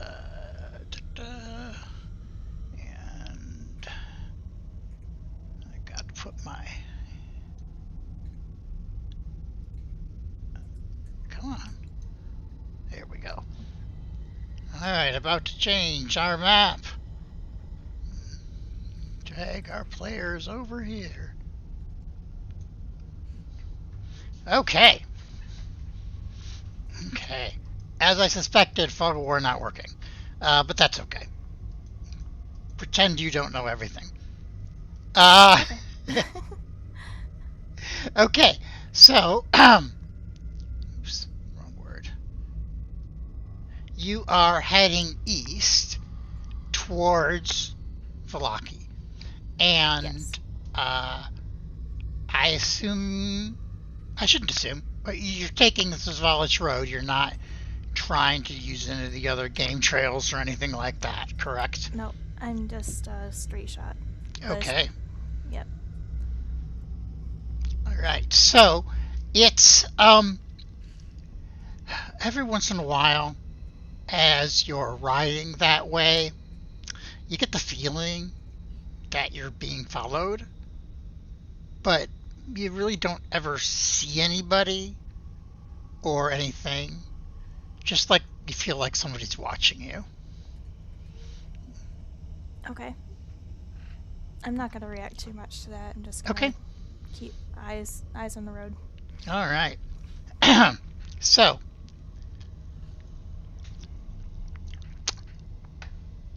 that was very exciting. Next.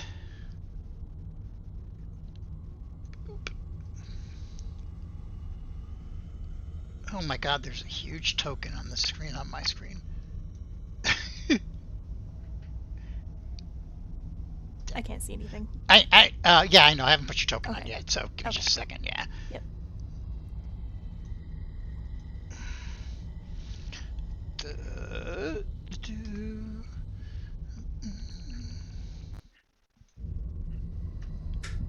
Now, this is not actual size, okay? So you are not a giant Yeah. going into Velaki. That'd be pretty cool, though. Yeah. All right. Meanwhile, down here at the camp of the Vistani, it's about time, right in the morning, where Astrid and Lalana are getting ready to go in the What morning. great timing! I know, it's perfect timing. It's amazing. So just a couple things to cover with you two again, right before you head down the game trail back to the Volkswagen Road. Astrid, when you're preparing to leave in the morning, and by the way, time of day, I'm flexible with it, so it might have changed weirdly. Barovia, it happens. So before you leave, your uncle Aragal takes you aside and says, "You know that we have to tell him, right?"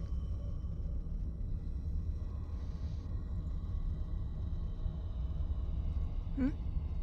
You understand that we have to tell him, Astrid. Tell him everything.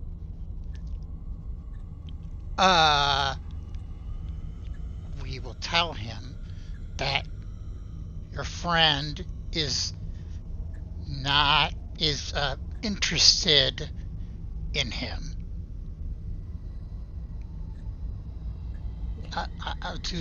I'm not, if he presses, I only have so much ability to stop, but it definitely is something that we have to tell him that it's an issue for the safety of the family.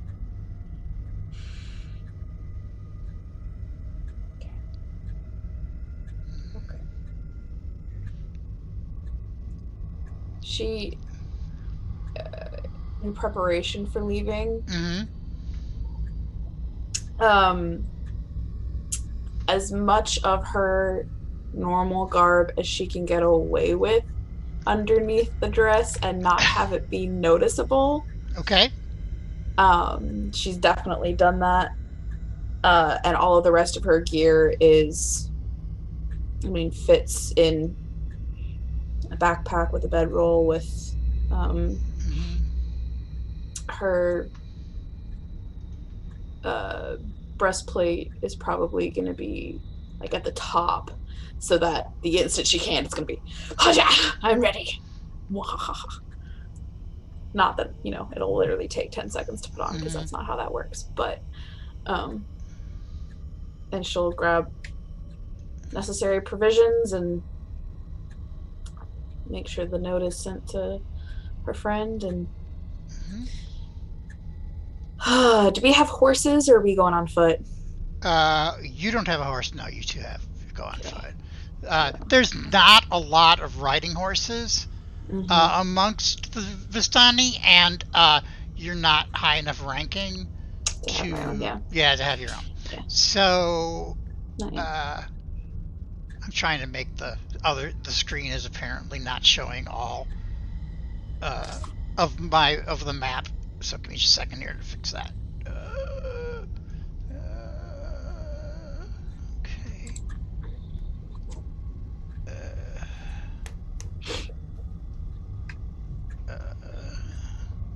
Apologize, chat. Lalana in the morning takes a while to get dressed as she's like looking over her body.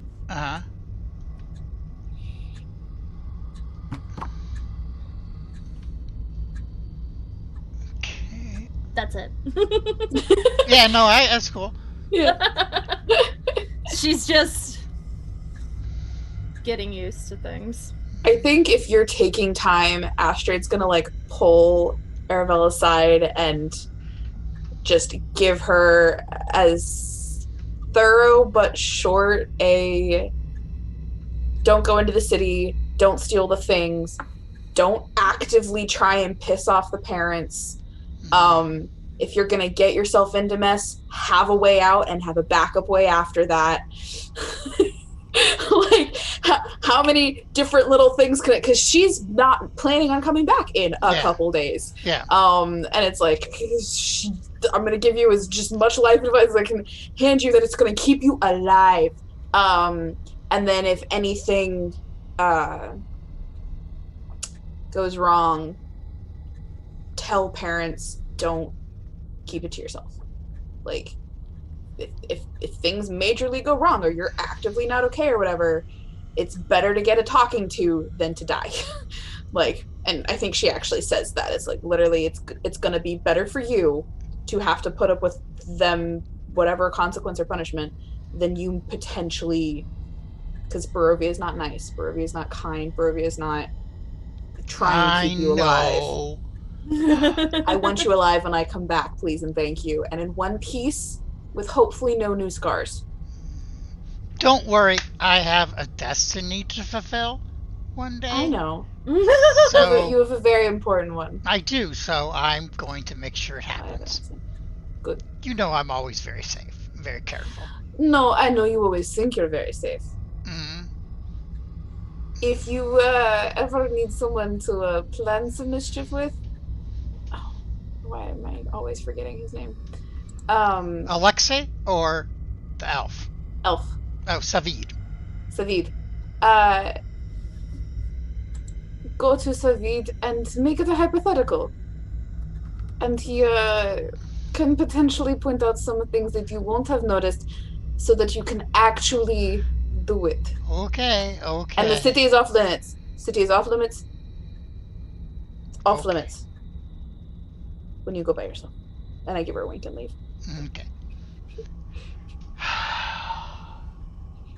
Have fun! She screams as you leave. Oh, I plan to. One more before you go, and is your mother comes to you and says, when you're at the Terpool camp, talk to Madame Ava. She's the Rani of that tribe, and she may have some input on the reading and your friend.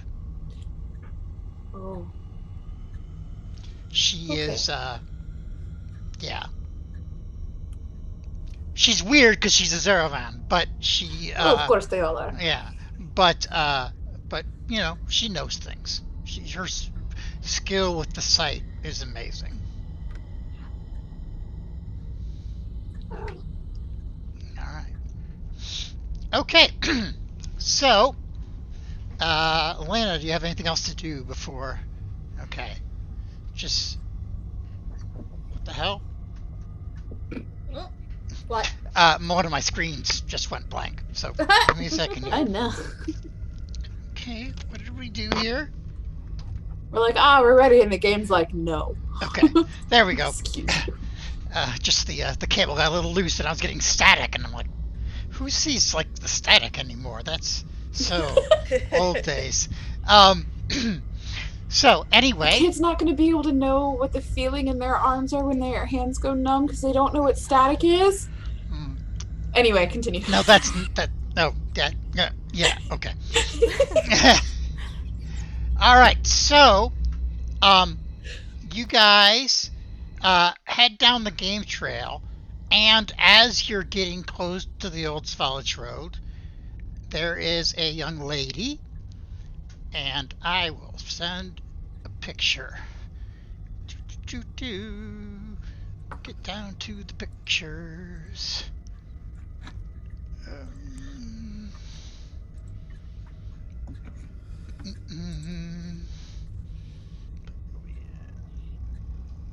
Lucky.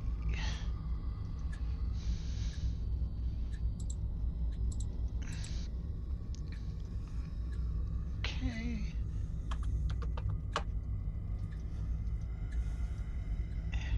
This is his natural resting place. All right. Cute. So cute. And she. I think, like, as we're heading out of camp, right before we see Hannah while you're finding photo, it's just gonna let Lalana know that we should go to the other Vistani camp, because apparently there's someone that could potentially help us find the friends. She just nods. And that is Hannah's pony.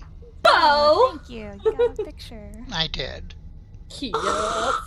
So cute. Love it. It looks like Spirit. This should go horsey. Yee. All right. Okay. So, yeah, just about that time, you see her coming down the road towards Falaki.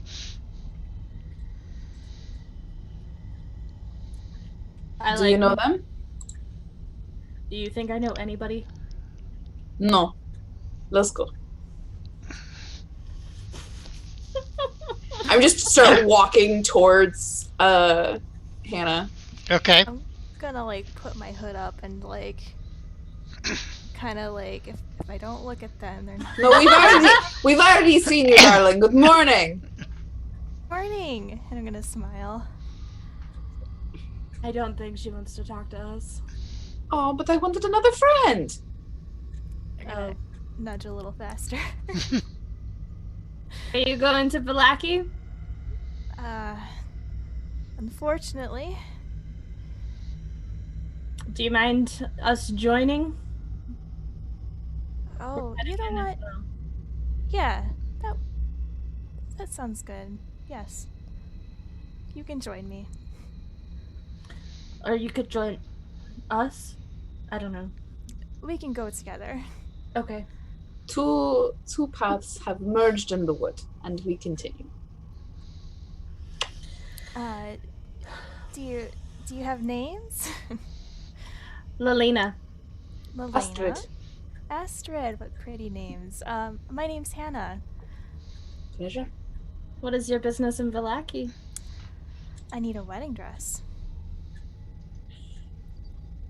I look over at Are you about to get married? Maybe in the near future.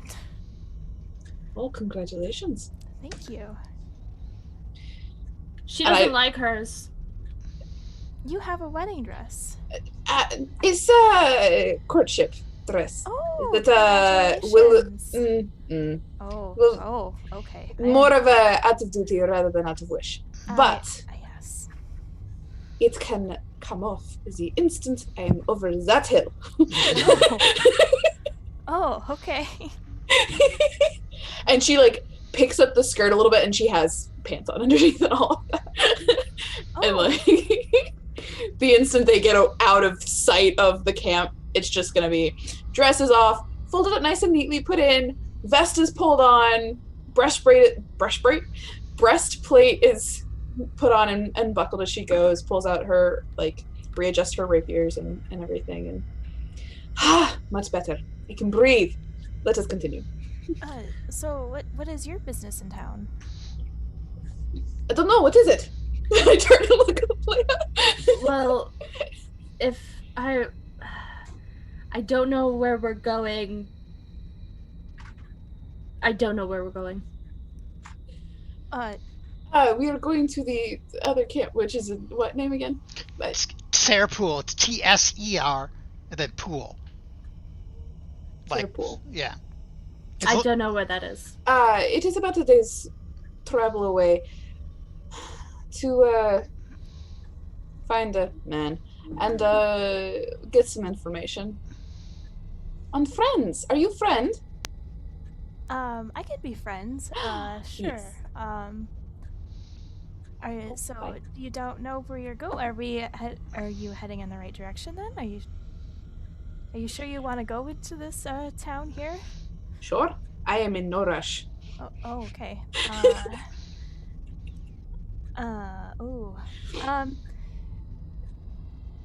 Do I know anything about this camp? Have I heard? Probably not. The camp that I said, or the camp that's nearby. Yeah, you know about her camp here, that it's there and people go out there to trade sometimes. You don't know about the other camp. Really, nobody talks about it here. So, I am in a particular situation where I don't quite want to actually go into this city. I just really need a dress. And you don't seem to really want that. Is there any way that anything I could pay you for it, or? I don't know if the dress I have. Well, it depends on what the purpose is. Because it's not official wedding dress. This is not what I would wear for the wedding, but it is a dress that is nicer than my normal garb, according to some. I like my normal garb. Derek, did the abbot specifically say, like, wedding dress? Yes. Yeah. Just said wedding dress. Yeah. Okay. All right. Yeah, and my dress is colorful and covered in bells and coins and looked a lot more in place in the Vistani camp with the other Vistani, but is what I'm currently wearing is so much simpler and just very few embellishments and everything. Okay. The only embellishment she has is that there is a ribbon holding her hair out of her face and that she wears an amulet, and then everything else is practical. Okay. In terms of garb. I see. All right. Sorry, I guess I'm not as experienced with this sort of thing, but we can continue. Why don't you want to go in Vallaki? I need a dress. No, why don't you? Oh, why don't I? Let's just say I have some family in there who are less than pleasant, unfortunately, and they probably don't want to see me around. That's rude. It is, isn't it? They don't want to see me either. Maybe if we go together, they'll look at neither of us. They probably won't want to see me either. Perfect. We will create a bubble of invisibility out of sheer spite. And then I just walk. Oh, okay. Okay. Yeah. I'm gonna kind of lag behind those two. Mm-hmm. Yeah. I All appreciate right. your confidence. When we get closer to the camp, I have a cloak, and I'm gonna actually again, it's very simple, very muted colors comparatively, and I'll put it on and make sure my hair is covering, but then pull the hood up and Mm-hmm. As you get near the gates, you mean of the village? Mm-hmm. Okay. Before we go, I'm like, Lena, do you have I love your hair, but do you have a hood or something, perhaps? No, if I said that my thing has a hood. Why? As, people are... They're a little... edgy. on edge around people who look like maybe they're not from the village. Right. I mean, no offense. I want you to get to be able to pass through safely. I don't, but Oh. for flavor, I don't. Okay. Just because I want to see where this goes. Great, cool. We'll make do. We'll make do. Campaign in session 1, TPK. Here we go. Should have just had a dang hood. All right. It's so weird because I've been in Valaki a lot. She's like, what? Hood? What? All right. So you head up to the gate of Valaki, and you know what? I'm going to read you an actual, like, real description from the module. Weird, huh? Tell us a story, storyteller. I shall. We'll get Val and Emmerich at some point. Okay. We're working on it. We'll come find you. We're coming for you guys. Yeah. Sorry, guys. So, the old Svalich Road meanders towards this town at the end of the valley, with the dark brooding mountains to the north and south. The woods recede, revealing a sullen mountain burg surrounded by a wooden palisade. Thick fog presses up against this wall, as though looking for a way inside, hoping to catch the town of slumber. The dirt row ends at a set of sturdy iron gates, with a pair of shadowy figures stand behind them. Planted in the ground and flanking the road outside the gates are a half-dozen pikes.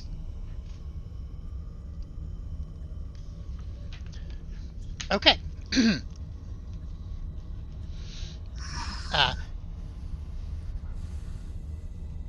When you get close enough, Hannah, if you're getting close enough to know, one of the men behind the gates, looks up and says, Lady Hannah? I don't say anything. Mm-hmm. I look at Astrid with an eyebrow. Oh, I'm already looking at you like, Mm-hmm. I just pull my hood a little further down. I'm gonna cough a little bit. She's sick. Let her in. Yeah, that's not how it works. Damn it. good try. Well, if you're not Lady Hannah, well, she certainly looks like her. Yes, so what is your business then, in Valaki, that you wish to enter? What is the normal business that people would say? Are you asking me in character or out of character? Out of character. Out of character. So, I have an accent. yeah, I know. It just was an interesting thing to ask. So, what do they say? They say, they're there to trade, or they're there to visit family, or they're there to,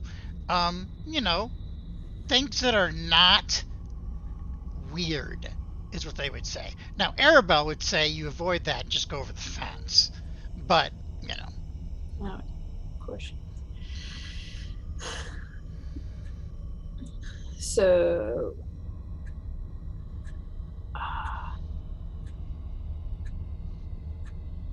I don't, because Astrid's first thought is trade, but we got nothing on us. Mm-hmm.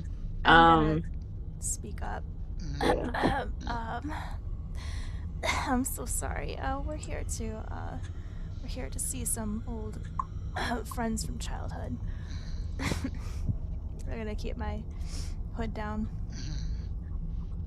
And he says, okay, do you have papers already, or do we need to fill out some forms? We need some forms, please. Thank you. All right. So,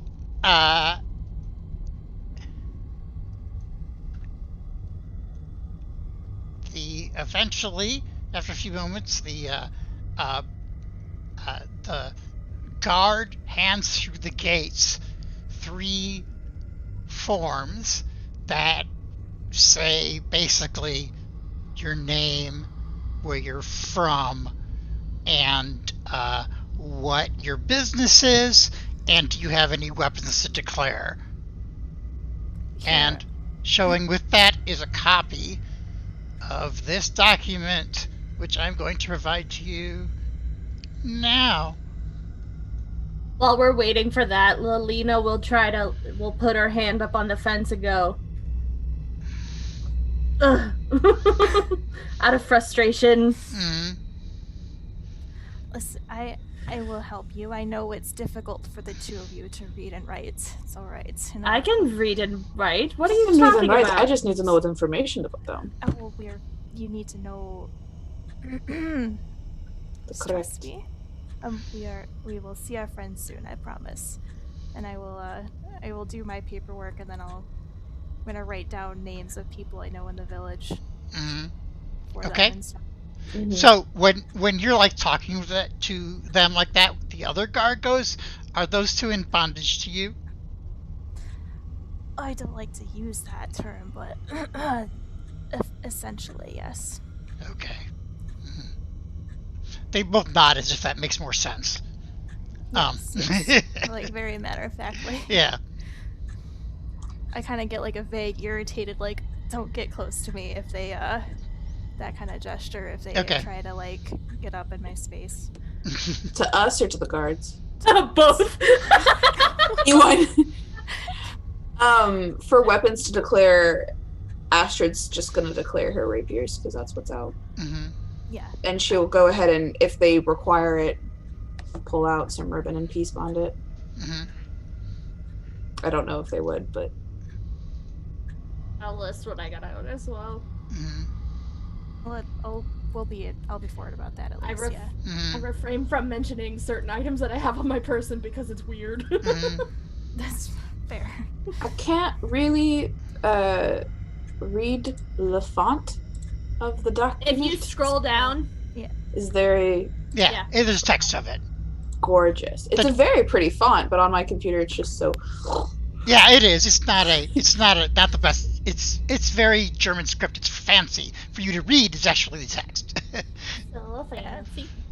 It took me a minute to figure out you had to scroll too, so. Yeah, sorry. It's okay. Oh, goodness.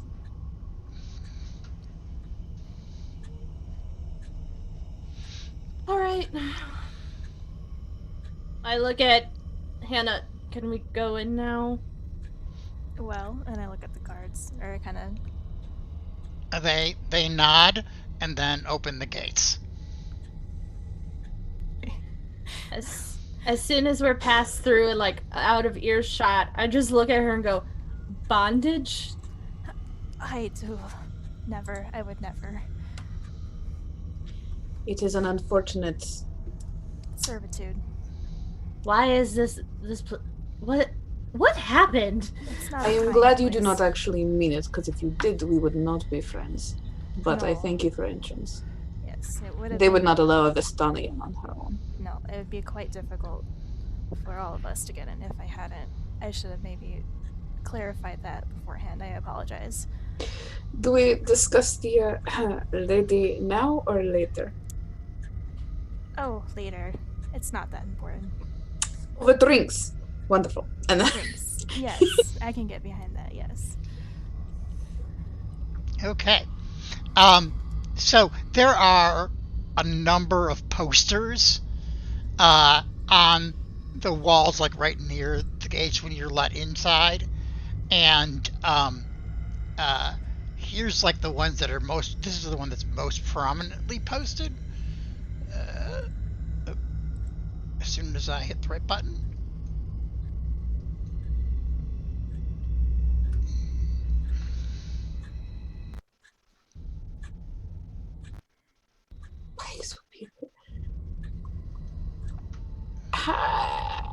How familiar am I with anything related to this? No clue. Great. I'm probably the same. Yeah. Pikes will be provided Is this a match? Oops. Are we fighting? I can fight, but not with a pike.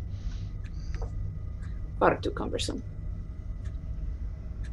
Are you talking this like out loud near the gates? As whispered as I can under Okay. my breath. Okay. To the lady. To the lady. Mm-hmm. It's like the pikes will be put away. I can. Too cumbersome. What is this? Do I know?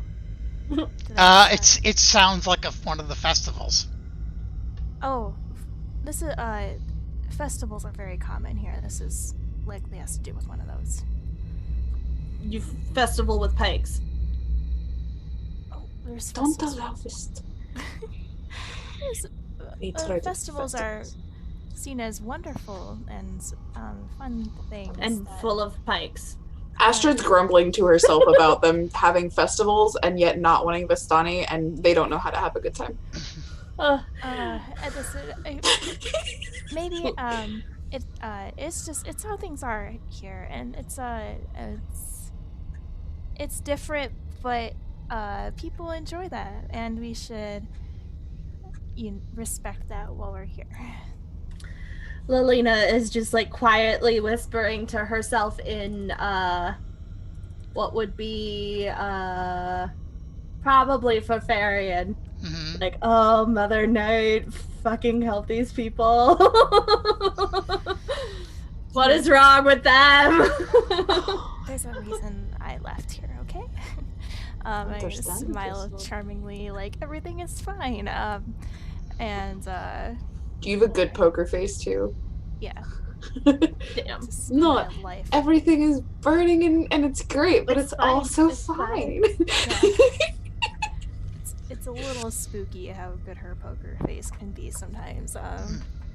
Yeah. So we're going. So we're you are just passing through. Is that correct? Getting to the next settlement.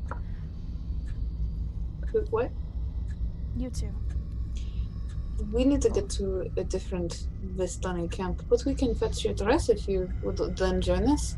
Unless you need to not. Ooh, I don't, Or we could just, like, leave. You obviously don't want to be here. I love it here. I don't know. I just say that because I'm, like, worried about people who are possibly listening. Let us do an errand, and then we will do an errand, and then, maybe find more friends. Yeah. Yes. I need. Maybe two more friends. Two more friends would be good. A dress. Hopefully, I will be able to get it. Specific. I'm assuming I can't just go out and buy a wedding dress. That is correct. That kind of money. No, so. Nearest shop. Here we go. Yeah. Yeah, it would, if you were ordering a wedding dress, you would need some more money, and it would take a month or two for it to be made. Okay. Yeah. Okay. So, I might have to wait until a little bit later to get said dress. So what are we doing here? No, wait, this is good. I just we need to be here. Is because this is this a pike thing? It's I have to get this dress from my old family home, and they might not like it when they see me there. What's your last name? Why do you ask? Is it okay? It's Petrovna. My last name's Petrovna. Do I recall? I know that name? Yeah. So, yeah, it's not really something that Lalana would know.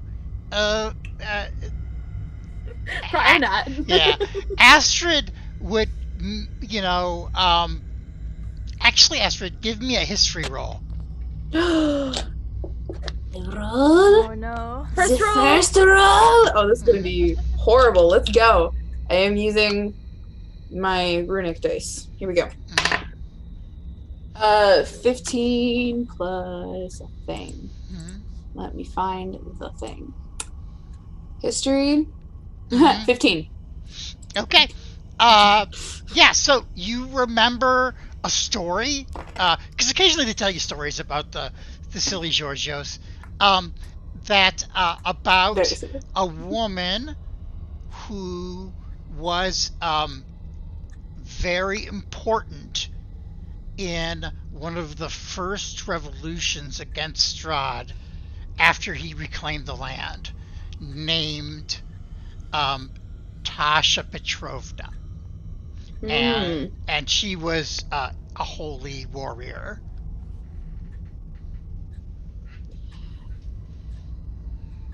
It's quite a unique family line.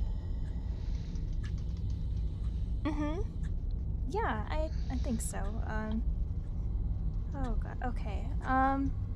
So if you would like, maybe we could reconvene. Um. Or. So, question: how occupied is my house during the day? Oh, it's busy. It's busy. Yeah, people coming in and out all the time. Okay. How about maybe you two you could even come with perhaps, but it's gonna be quite busy because they're preparing for a festival. So, Oh, don't worry, I enjoy watching the Georgios. it's just that when I come out with the dress, we're going to have to leave quite quickly. Is that okay? Will the guards at the gate have an issue with us? Or just your family? I feel like somebody knows how to avoid the gate if we need to. Ah, Yeah. I'm trying to think about perhaps. how I can get in without my family seeing me, because I need this dress, but I want to get it without any conflict. I could get it. I I can't care. Well, Yes, but she knows where the dress is. right. I know exactly where it is, and I would rather not go in through the front door. However, I don't know if I have the physical skills to get through by any other means.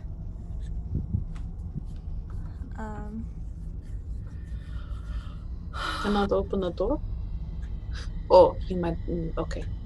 Might not be a I door. don't want to draw attention. You want to However- be quiet, sneaky. Yes, because they're Okay. not friendly towards me. So, but I would like my dress. Yeah. So. Oh gosh, I don't know. Should we can come back if you're not ready.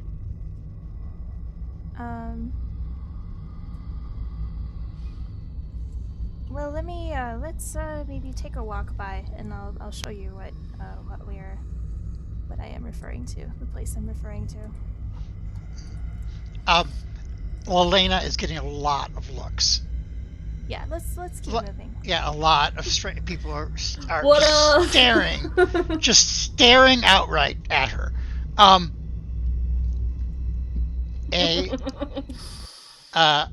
There are lots of other posters along the walls. Let me know if you want to read any of them. And around and posted on empty houses and things like that. They're all over the place. Astrid's keeping eyes out for more friends. Okay. And wondering who Hannah is in her deck. Mm-hmm. If Okay. Hannah's in her deck. Alright. Give me a second here. Oops, wrong one. Still getting used to managing to I keep clicking shit. I'm sorry. I feel like I just want what is it, like a water stick or something that's just like, are we close to the water? But except for Hannah and Emmerich to be like, sorry, Valentina and Emmerich to be like, are we almost there? Are we even in the right? Are we almost? we're in the actually, we need to turn a. We're still in the village of Barovia. It's gonna. you might not meet until next session, so friends. yeah, which I'll go probably cut to them in a little bit here. So, all right, Roll a case in the house or something. After you're done casing the house, yeah, I think that I'll switch over to them. And give me just a second to put.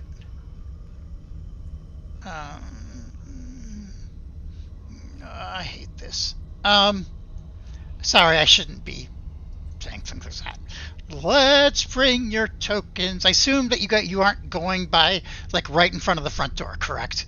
No, we're just taking a walk. Yeah. Okay. Just a simple walk. All right. And Hannah and Lena. And So as we approach, I'm going to point to the point briefly. I mean, like, you see that window there, like second up on the second floor, second from the right. That's the room the dress is in, and I'm not. If I could had the skills, I would just climb through those windows, but I don't. Does it need to be you that gets it? No, I need the dress, though. It's very important that I have it. Is the window open? no. Not even a crack. Like, is it a perfect seal? Okay. Alright. Second here, and I'll show you a picture of this beautiful house.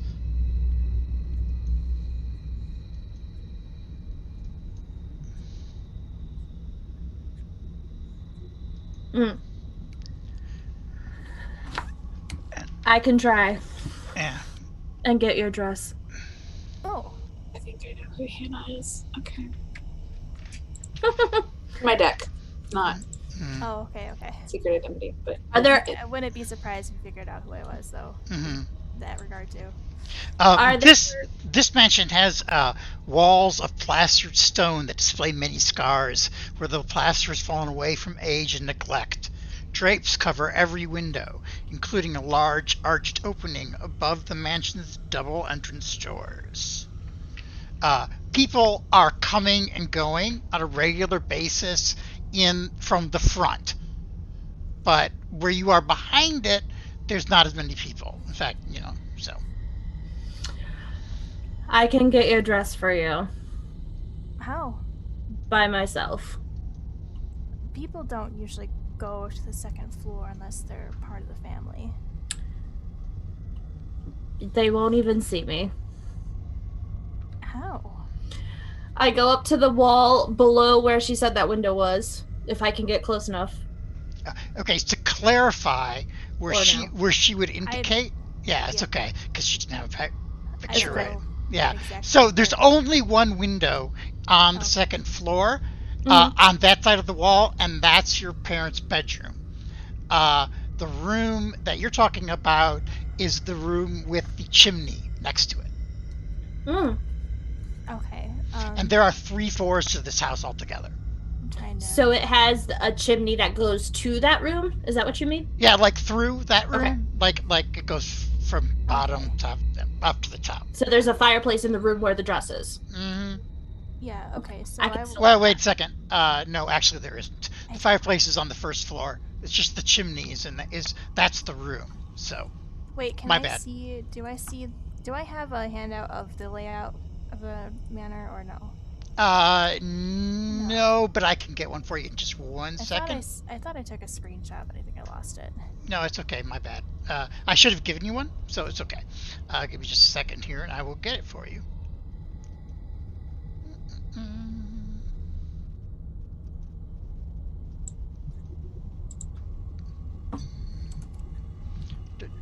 It will take a moment or two, so feel free to I see role it. play away. Oh, you found it? Yep, Okay. Okay. So we are standing. Okay. So. Okay. So it would be just. So you see that chimney there? Behind that chimney, there is a room, and that has the dress. It is clearly on display. It is quite a cherished thing. The window there leads into one of the bedrooms, and if I could get up to that floor or through that window, you would be able to get to that room and then out the same way. It is right next to it, and I'm like gesturing to the other side, the other corner. And then the room, the dress is in its own room, and then the room on the other side, opposite of the bedroom, is a small washroom, and then the staircase.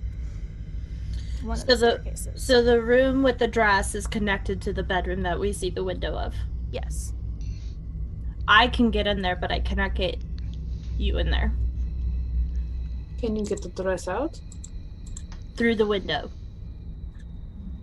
Yes. Are you okay? Is this okay? If you really think you can, I just... The guards are quite nasty sometimes, so be very careful. Pat her on the shoulder, and as I do, I use a wild shape to turn into a spider and land on her shoulder. I'm gonna just, like, freeze up. I'm assuming that the spider looks like what we would consider a normal spider and not an undead thing. Well, yes. I still just saw a person transform into a spider. Oh, yeah, but in terms of, like, it's the additional thing again of, like, we assume everything, at least Astrid assumes that everything's going to be undead in some respect, and you... Correct. It is just a regular spider. I am, yes. I climb down her. And across the grass. Alright. And up the house. Alright. 1 second Spider here. climb, but actual.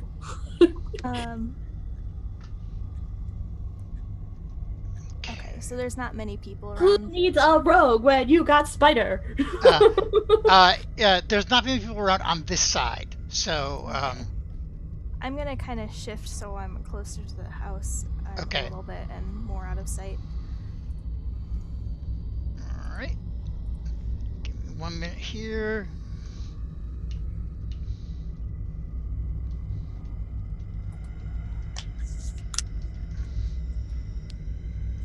I sent you a brief message, by the way, Derek. Okay.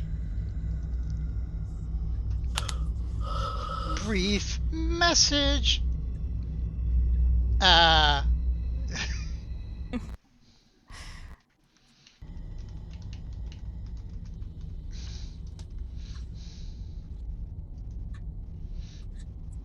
Okay. I'm surprised we have a steady 13 viewers here. Yes, thank you all for being here. Yeah. All right. Okay, let's find your spider. I don't think I had you made one. You didn't have me make one? Well, we'll give you I don't think so. Yeah. Of course, like, you asked me which ones I would most likely be, and I did not think spider. Okay. Well, we're going to be... It's okay. Yeah, we're going to have you be a stoat. Okay. But pretend you're a spider. So give me a second here to put you on the map up here where you are. And let me bring my friend so people can see.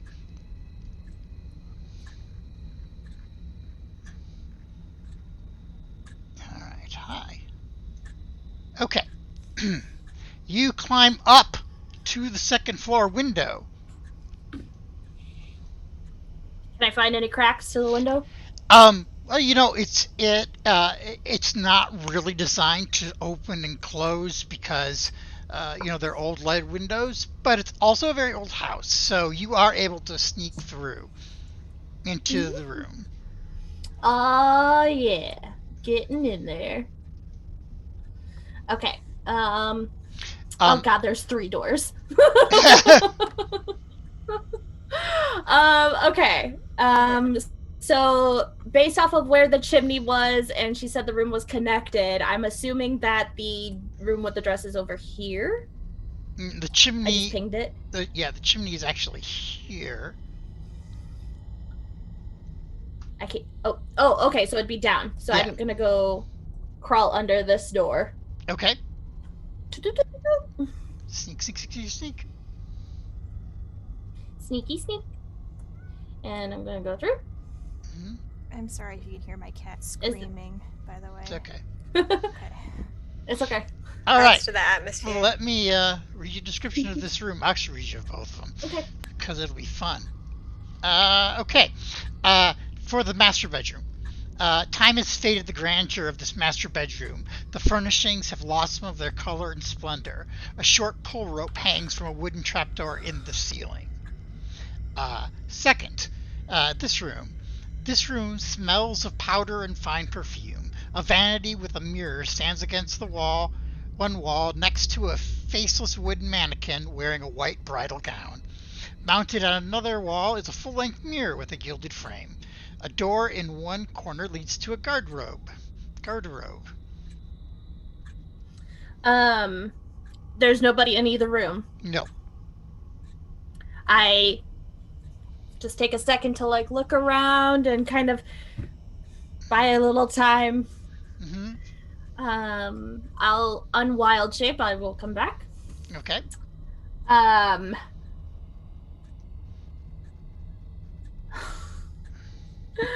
big is this dress? I mean, how big is Lalana? I have her at 5'10". Okay, yeah, it's too much too small for you. So it's like for someone about 5 Is foot it 5. too small waist? I'm sorry, too small. What? In the waist? It's for an average built woman about 5'5". So, whatever you think. Lalana is that tall. I don't know. Right. I didn't think about. I don't know. Probably she'd probably be a little shorter. But anyway, Okay. I'm gonna say she's probably. If it's okay, Mm-hmm. I'd like to try to put the dress on. So, you can put the dress on. It's okay. It's a little silly. It's a little tight in the thing, but this is hilarious. So absolutely, you can wear it. So I'm, a tall gothy emo girl in this all white, too small wedding dress. Yes, it's with like her black stuff sticking out. It's very nice and old, older wedding dress. So. All right. Mm-hmm. I am. Mother Knight, please. She will wild shape back into a spider. Mm-hmm. All right. Wearing the dress. Wearing the dress. Mwah. Gorgeous. Yeah. I'm like, well, all my clothes came with me when I did it the first time. All right. Clever. I love it. This is how we're gonna steal everything from now on. Yeah. Wild shape, crawl in, put it in your bag. Wild shape, crawl out. Who needs a rogue? Alright, so you get. Why have people not done this before? They probably have, but A+. Managing 2 screens is fun. Anyway, yeah, I got it. It looks great on the screen, I'm sure, guys. So, anyway, so yes, Great. Elena comes down. And Spider, Spider, and then spider. I unspider, Mm-hmm. and I'm wearing this dress. I'm gonna jump off the pony and kind of like gesture for her to come over. Oh, I didn't know you rode your pony. I come over. Oh, did we? Oh, I guess we would have walked. Yeah, Yeah. it's okay. At any rate. Yeah, trying to very quickly like, oh, get over here. I'm just like come over. I'm gonna start trying to take the dress off her. I let her. Yeah. I don't want to like break it. Thank you so much. Thank you so much. Oh my You're gosh. welcome. Just kiss you. Oh You're my welcome. gosh. Don't kiss me. And I'm I'm gonna very like take impressed. that and I'm gonna like stuff it under my riding cloak. Mm-hmm. And just kind of like hold it against my side. Mm-hmm. And be like, okay, let's just walk through. All right. Are you heading towards the east, which is where they wanted to go, or are you headed back west? Yeah. I'll walk towards east with them. Okay, cool. All right. Go ahead. I was gonna say like we kind of need to leave together. So. Let us Gorgeous. leave together. Who are we here to see again? Oh, we're not I know, but what'd you put on the paperwork? Oh, that's a good question. Derek, what would I have put on the paper? You would have mentioned someone, and at this point, it doesn't matter because they have no Okay. problem letting you out. Okay, cool. Yeah, it's only for people acting suspicious. They check your papers, and if they signed you, when you acted suspicious and nobody saw you, like right now, then you are cool. We should just wear the wedding dress out. That sounds great. That would be suspicious. I'm suspicious enough. Fair. All right, so you get out of Valaki, and give me a second, and we're going to change scene over to Quick and dirty, guys. Let's get to our friends. I'm so excited. go Hi, to people. Barovia. We want friends. That's not what. That's the wrong map. There we Get are. to hear the voice. All right. I am here for this. All right, and let's get some eyes I don't on know this what it's page. Yeah, it's just a village map, so. Okay. Meanwhile, doodaloo, doodaloo, doodaloo, doo. In the village of Barovia, it's dawn, and Emmerich, you and Val are in your little house, and there is a knock on your door. It's like right before dawn. Well, that never really happens. Hold one moment. And he'll walk over and kind of open the door and see who's there. Wait, was it the front door or the back door? The front door. The front door? Okay. Yeah, that makes it even weirder. That makes, yeah, exactly. So, at the front door, Val, what are you doing while this happens? I would just be kind of sitting out of the way. Okay. Why can I not? Oh, by the way, let me know if I need to speak up, because doing that voice, I don't know how quiet I am. You sound fine right now. So, second here. All right. So, at the door is the burgomaster's son, the baron's son, Ismark, and Why? he looks and he says, I'm really sorry to bother you, and I apologize, especially at this hour, though I don't really know if this is a good or bad hour for you, but I've come because I need your help. You've come because you need my help. Yes. Well, actually, I do have a guest currently. Okay. And I believe we were about make plans to leave, but please come in. Thank you. And he comes in. He takes a look around, like checking the place out because he's never actually been in there before. It's just a small, quaint, simple, clean house. Mm-hmm. He takes care of his stuff. Yeah. And when he sees Val, he's like, "Hello. Hi. I've not seen you around before." I'm not from here. That would explain it. I am Ismark Klyanovich, of the Ivilskov's family here in Barovia. Oh. It's nice to meet you. Hi. Did your father maybe send a message recently?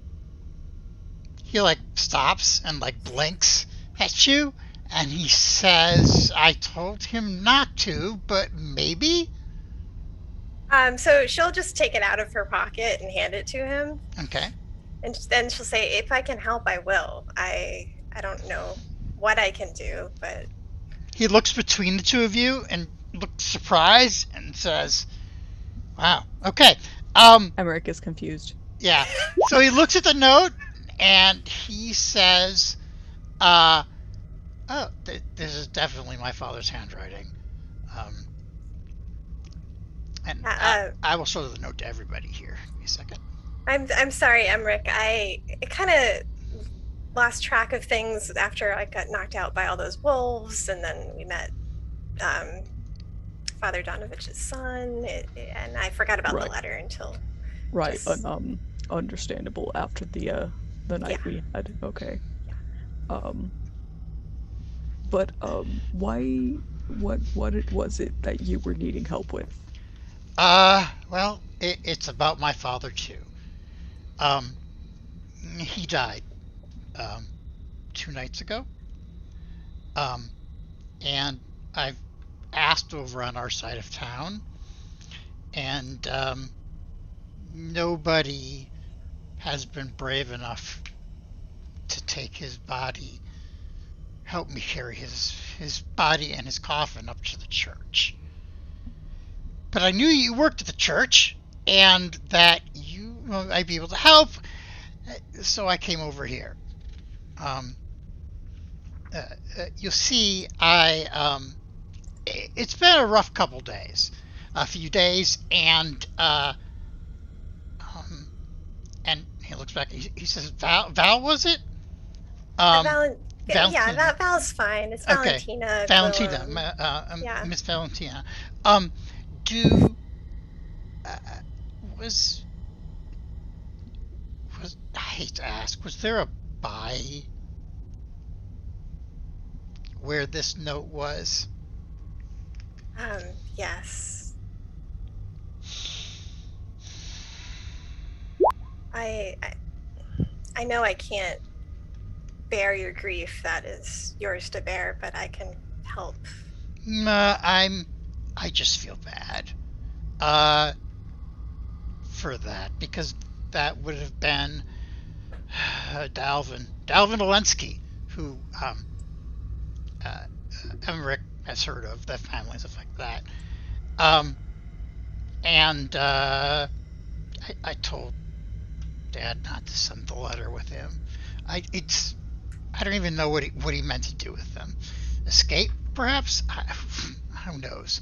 Anyway, yes. So, for the last, few nights, he turns back to Emmerich and says, for the last few nights, more than a few, week or so,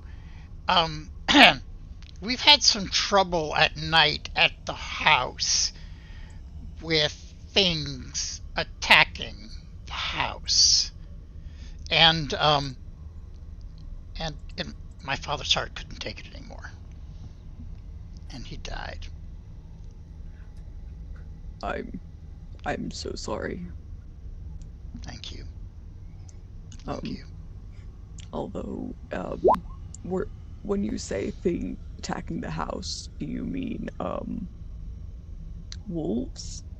Wolves, Barovian wolves, some things that should be in graveyards, but we're not, as well. Yeah. It does appear that, at least last night, the church was also attacked by the same such things. Mm-hmm. This is very concerning. Well, but, you still haven't answered specifically why you've come to me. I need some help taking his coffin to the church, so Donovich can perform the funeral rites, and yeah, that's what help I'm looking for. Okay. Yeah. If you'll lead the way, I will help you take your father to the church. Okay. Because Emmerich's a big boy. Mm-hmm. He is. And deals with dead bodies a lot. So I'll make up for Valentina having absolutely no muscle. All right. I'm going. As soon as I find his token here. I'm going to put Ismark on the... Oh. Yeah. Did you want to show the Emmerich and the Vow? Oh, yeah, sure. That's a good idea. All right, pictures. Do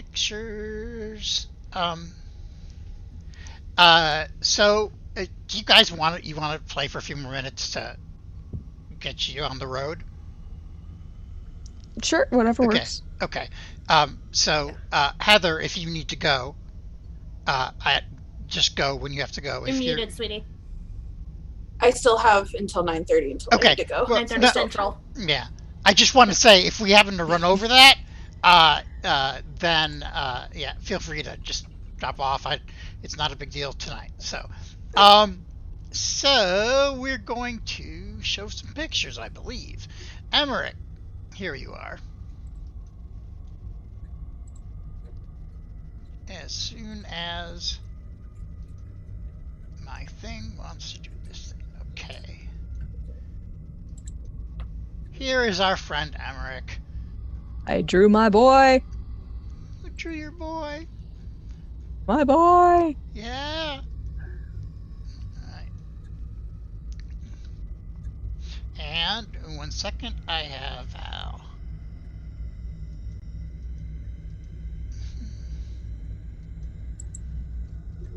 Alright, there is Val.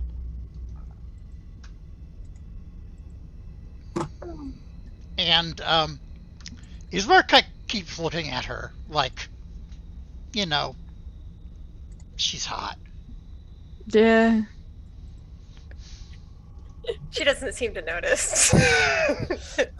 Emmerich's not smart, but he is wise, and he's just gonna kind of put a hand on the guy's shoulder and is like,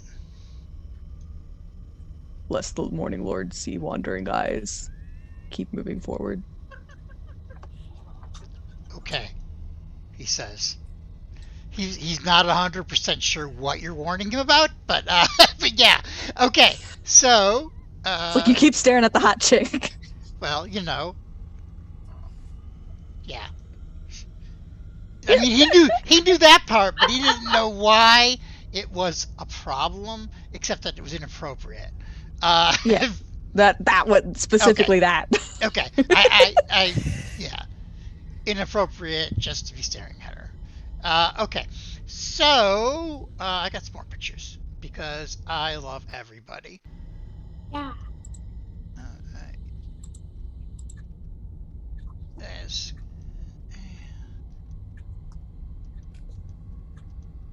Alright.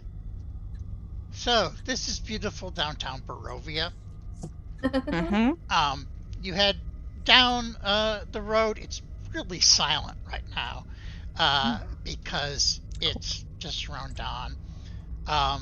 People are just getting up. And you head towards the center of the square of the town, and I've got all the tokens. And you're taking them all. I'm taking everybody. There for Val's purpose, Ismark turns left and starts heading down that way. And here comes it. This time I didn't have everybody, but Oh, well. Alright, I'll go. Yeah. So as you're heading down this road, Not too far. And Ismark, where'd you go? Over here. Back up. He's up Back there. up. As you pass this house here, there is you can hear a woman crying inside that house. Ismark looks at the house with kind of a pained expression and then resumes walking to the south. Do you know who lives there? Are they okay? No, she's not okay. That's Mary's house. Mary. Derek forgot what last name he gave her. Sorry. Too many listings of things. And Mary Kovalescu. She she apparently lost her daughter. Oh. And Wow. this is news to Emmerich. Emmerich had no idea this woman had a daughter. He knows of her, Yeah. but no idea she had a daughter. So he continues on towards a beautiful, beautiful mansion, which is what you have, of course, in Barovia. And as soon as I get to the page. Not Vlakovich. Wrong mansion. But the game's going to continue for another 5 hours, right? We're just gonna. It's gonna Gotta keep going. Just gonna. I can Discord it. No, it's not going to work, but I could Discord it. Totally. Just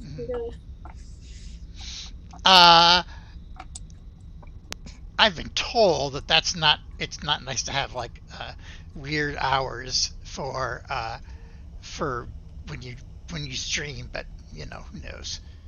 But if you guys want to have an extended first session, I'm all for it. So, you have to go to work. I would like to go to bed and wake up at a decent time. yeah. So just I got a snow day. So just let me Yeah, know. you would. Oh, lovely. It is lovely. And so you head down in there and to the house. You have such a lovely home. Thank you. He says, "It's not." She's like being honest. She's not Yeah. being sarcastic Yeah. at all. Yeah, this is just the norm Yeah, in Barovia. yeah. He said, "A weary-looking mansion squats behind a rusting iron fence. The iron gates are twisted and torn. The right gate lies cast aside, while the left swings lazily in the wind. The stuttering squeal and clang of the gates repeats with mindless precision. Excuse me. Weeds choke the grounds and press with menace upon the house itself. Yet against the walls, the growth has been trampled down to create a path all about the domain." Top of my throat, sorry. Heavy claw markings have stripped the once beautiful finish from the walls. Great black marks tell of the fires that have assaulted the mansion. Not a pane, no shard of glass stands in any window. All the windows are barred with planks, each one marked with the stains of evil omen. Ismark goes up, knocks on the door, and he says, "Irina, I brought help." Okay. And then, so you hear the sound of moving furniture from inside. And Irene says, "All right, just a moment." And after a few minutes, please feel free to talk or to intervene if you want to say something. Otherwise, after a few moments, she carefully opens the door, and I will show you a picture.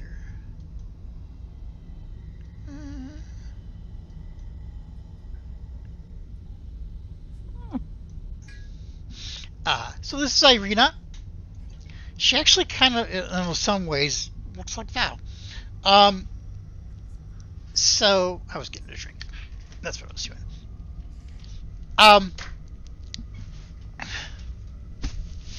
She lets you in, and she says, "Emmerich, welcome. Thank you." And then she looks at Val and she says,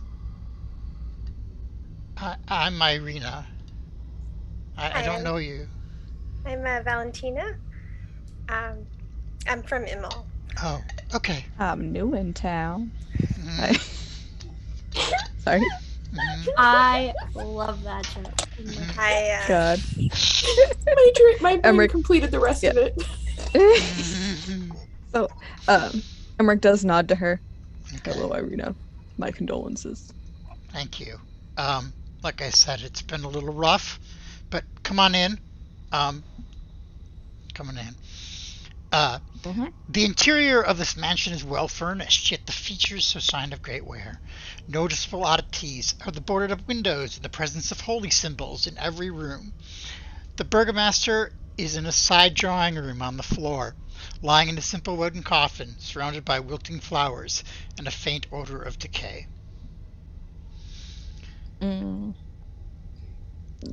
I see. And though Emmerich is a cleric of Mother Night, he will say a prayer to the Morning Lord over the body, just because that's the church he served under, and that's who they worship. She says, "Thank you. I appreciate that, and I appreciate your help here. It's a little awkward for Ismark to carry for herself, and well, did he tell you what's been going on?" A little. There's been attacks upon your home, similar attacks actually that have been upon the church as well. Yes.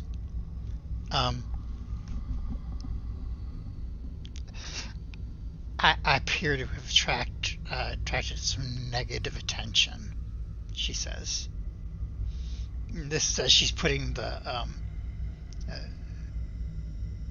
top onto the coffin. I mean, I hate to. I know you don't know me, but I did find a letter your father wrote. I know of your troubles. She looks at you and looks at Ismark, and Ismark does a little look like, yeah, he wrote it anyway. And she says, "Oh, you do?" Yes, and I don't know what I could do, except maybe help you move somewhere safer, if there is such a place. Ismark says, "Well, that actually was kind of my idea, and you two said you were leaving?" Yes, I wanted to head to Valaki, but I also heard that there was a Vistani camp Yes, near here. It's across the river. There's a crossroads, and it's down by the river. I was advised to seek the wisdom of Madame Eva there. Yeah, go ahead. Sorry. And I had offered her my help, as she had also helped me last night with some personal matters. Oh. Okay. Like, Ismark is like looking at this look, like he looks between the two of you, and then he's like, Irina says those kinds of personal matters. And Irina says, "Well, whatever. We're not going to do anything until my father is in the ground, because it is not okay for him to stay here more than another night." Of course, I understand. I know it's not the same. I lost my mother recently, and I know I can't hold your grief for you, but I can at least help bring the body to the graveyard. So she her expression turns from one of defiance to one of surprised. She's a little surprised at your empathy. She says, "Thank you. That's actually very sweet of you."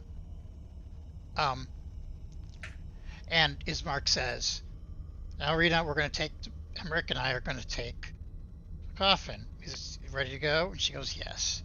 And she says, "You stay here. As soon as we leave, you put the furniture back in front of the door."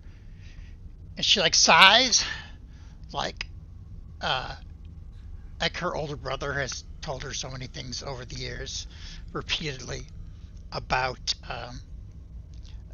how to stay safe, and she's tired of it. And she was that kind of sigh. She says, "All right." I do want to ask. You mentioned that you had attracted some unwanted attention. What did you mean by that? Why would you think that It was attracted to you. So both Irina and Ismark look out the front and they look up at the castle that looms over there. She says, well, I'll show you. And she lowers down her scarf and she's got a vampire bite mark in her neck. And she puts the scarf back up. I've seen him, and he's come here. I mean, all I remember are the eyes, but he's been here and done what he does. And I don't want. I don't want anything to do with him, but I also don't want my hometown to suffer because of my presence anymore, because I've attracted the wrong kind of attention. Emmerich's definitely surprised. Mm-hmm. One, that she's still human, Mm-hmm. because obviously that means Strahd didn't kill her. Yeah. And two, wow. That's a lot. Yeah, Valentina doesn't seem surprised at all. What? So Irina says, yeah, but again, we can discuss what I'm going to do. Let's take care of my father first. Of course. Right. He'll start picking up the coffin. Okay. Fairly easily, I would say. Yeah. You know? It's more of an awkwardness that you need one person on each side because of the length of it. So yeah. So he and Ismark take it up. Wait. Are we carrying it under or on our shoulders? However you think will show off his body best. No. It's not that. It's how tall is Ismark? Oh, Ismark's average height, so 5'10" or so. Okay. My boy's 6'2". Okay. So he's a big boy. Mm-hmm. So probably not the shoulders. Okay. Yeah. So that'd be an awkward angle. Yeah. Shoot. That was the sound of the body, by the way. Yes. Valentina will try to help, but she's pretty short, so she'd be like... Ismark waves you off and says, you're welcome to come with us or stay here, whichever. That's fine. But I think that Emmerich has got the strength that I needed to assist me, and I appreciate that from him. Thank you, Emmerich. If she wants to help, I'm sure she's more than willing. More hands are better than two. Okay. Well, she's welcome to help as well. Whichever she prefers, it's fine. It's listen, if she wants to help, she can help. Ismark gets a little flustered. Valentina's just kind of I don't know what to do. Mm-hmm. She'll just do what Irina's doing. If Irina's helping, she'll help. No. If not, she won't help. No, Irina's not helping. She's getting ready to close the door and move the furniture in front of it as soon as they walk out. So they, and that's what Ismark plans on doing. So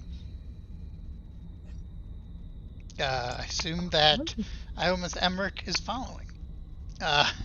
Well, yes, because we're both carrying a coffin. Well, Valentina will follow because she doesn't know anyone else in this town. I feel like it'd be a little bit of a dick move to not follow while carrying. Well, I don't want to take agency away from you. If you want to be a dick in this circumstance. No, Emmerich's a nice boy. I know. All right, so Val follows and immediately. Irina shuts the door and you can hear the furniture start moving back in front of it. And Ismark takes the solemn march as the sky brightens slightly, but it starts to rain and it's very muddy out. And you guys walk back down the street to the church. Great. And I will show our viewers the church. Yes. I don't remember where the church is. It's right here where Ismark is, so. Oh, over here? Yep. That makes more sense. Okay.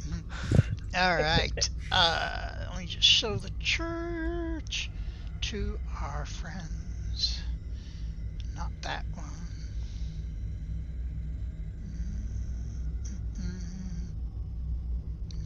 No, there it is.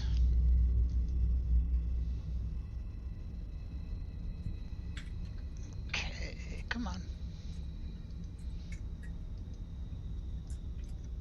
There we go. Oops. It's hard to keep track of where two icons are. It's difficult. I'm so used to just watching the players that it doesn't, that I like move my windscreen around and suddenly it's all this. Anyway, so Ismark fetches Donovich. I'm not going to bother to change the screen to go back into the church. And Donovich comes out bleary-eyed, and he's like, "Hi, Emmerich. Hi, Miss Willem. Hello again, Donovich. Yeah, I'm really sorry, Ismark, and I assume that you will take my condolences to your sister as well." And he says yes. And then everybody is joined out back in the cemetery. I don't have a picture of the cemetery, but it's like Emmerich's second home. Yeah. Cemetery. I have a description of it though. A fence of wrought iron with a rusty gate encloses a rectangular. Well, my Shelley doesn't agree, but a plot of land behind the dilapidated church. Tightly packed gravestones are shrouded by fog near the names of souls long past. All seems quiet. It's actually very peaceful in here. So, and you notice that none of the attacks and marks and stuff that were on the church, there's no disturbing things in the cemetery. So, all right. And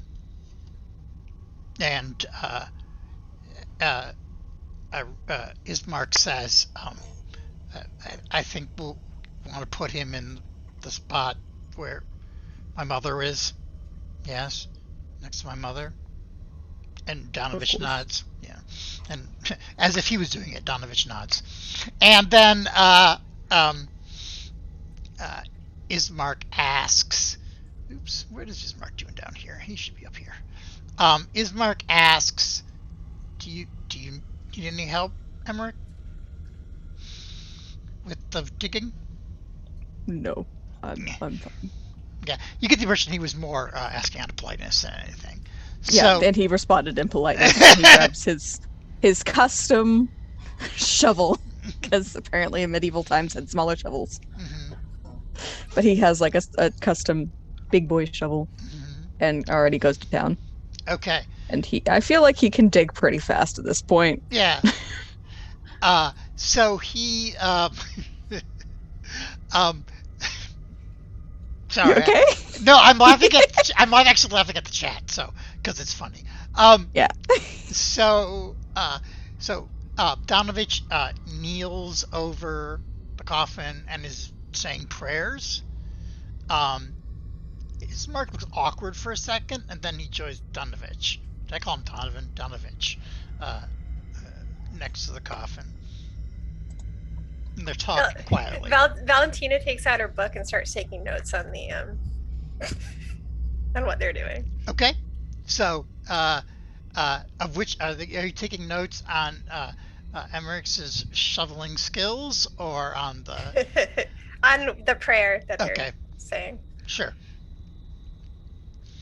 Basically, it's a prayer asking to, watch over him as he goes to the next life and um, that kind of thing. So, He does take off the shawl for mobility and, full rippling back muscles and biceps, mhm. I'm Nice. dying. I'm kidding. All right. This became a romance novel cover. But it's just a guy digging a grave. Emmerich is Fabio. No.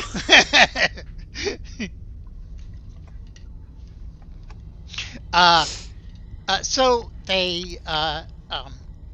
Emmerich does his job very well, very quickly, and get ready to lower the coffin into the ground.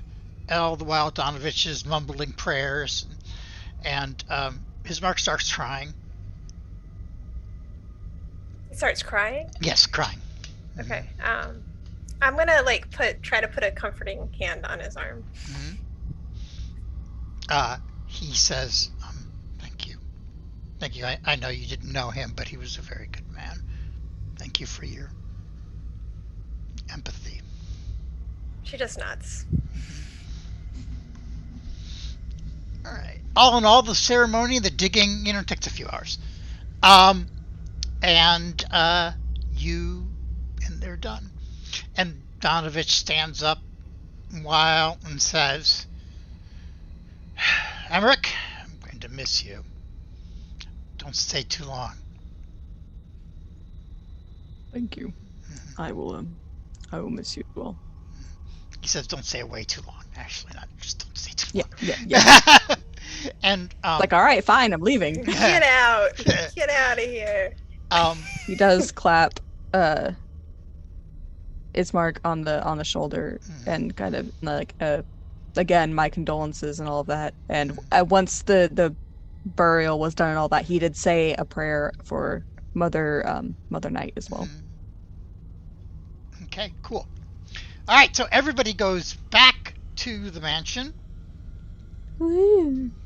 And eventually you're let back in. And Ismark tells his sister that, Donovich sends his regards. No, he sends his condolences. And she Let's say what's happening there. Donovich sends his regards. And then they talk, they sniffle a little bit, they cry a little bit, and then he looks up, he says, okay, I think we're ready to talk about what we're going to do next. And Irina sighs and she says, yeah, it's probably best that I go. And Ismark looks at Val and Emmerich and says, I don't want to impose on you, but she can come with us. Thank you. Do you was there any I can spare some gold if that would help on the trip? It might, as far as supplies go. Okay. Like he wants to be polite, but also adding another person to a journey like that is also definitely gonna cost something. So he's not gonna be dumb about it. At least not from this point, but okay.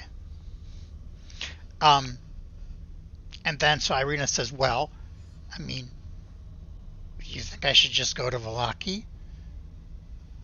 And he says, well, you can't see the castle from there, and they have a wall.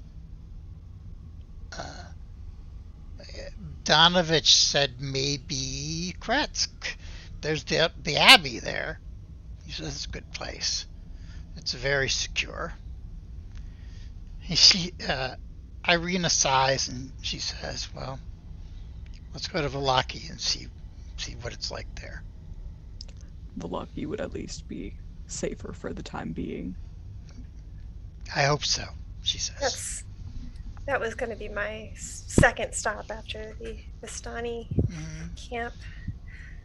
So I'm willing to go on to Krezd if necessary. I will see what's going on in Vlaki, she says. Give me a moment. I'm going to get ready. We can go. All right.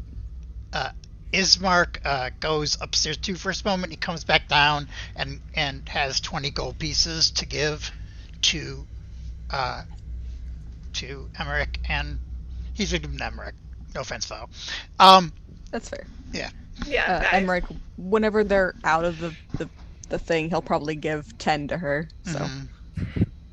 And then after a few minutes, Irina comes down. She and also Ismark at the meantime goes into the kitchen and gets some foods together for her to take. Portable food. And Irina comes back down, and she is wearing a breastplate that's probably her father's, so it just fit great, and carrying a sword. She's wearing a tin can. Well, I mean, it's just a little big for her, but Yeah. It does the job. But, it's obviously like she's, fitting into her father's armor, and also has a sword. And she says, well, I'm going to die before I let him take me next time. So I hate to bring you into this, but I appreciate you accompanying me, as you know how hard it is to find somebody. The only people who do such silly things normally are Outlanders, and who am I to suspect some random Outlanders would show up just as I need to go to Vlaki? That would be crazy.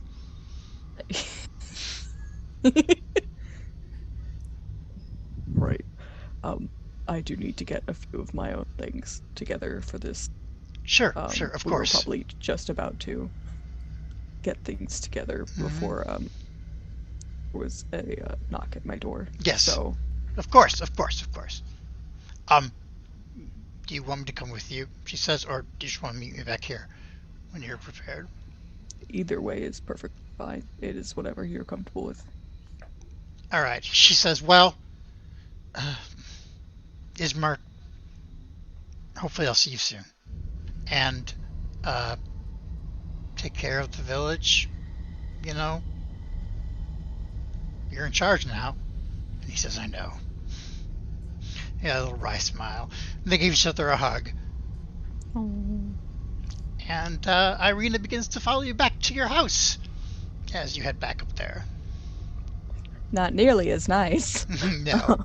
She says nothing, though. She's not rude. She's very polite.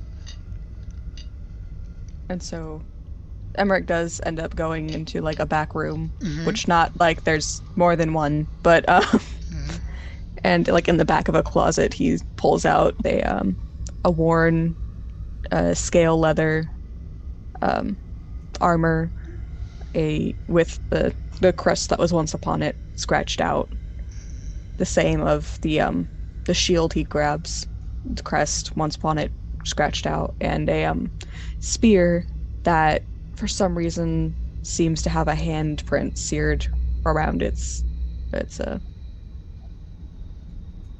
handle. Well, I guess its spear doesn't really have a handle, but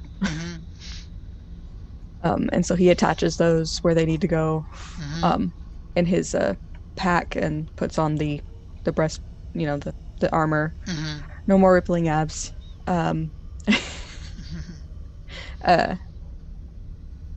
Is there anything else we'll need to take with us?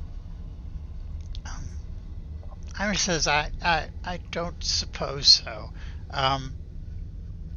I suppose that we should go to the church there first when we get to Vlaki, and to see what the thing is, and probably the Baron will want to talk to me, because, nobility things. and which she says very dismissively, like she's not terribly interested in that.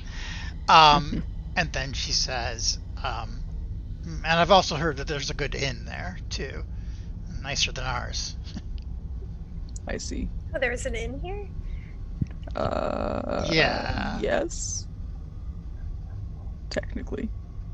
I mean, if you want to go to it. That's But okay.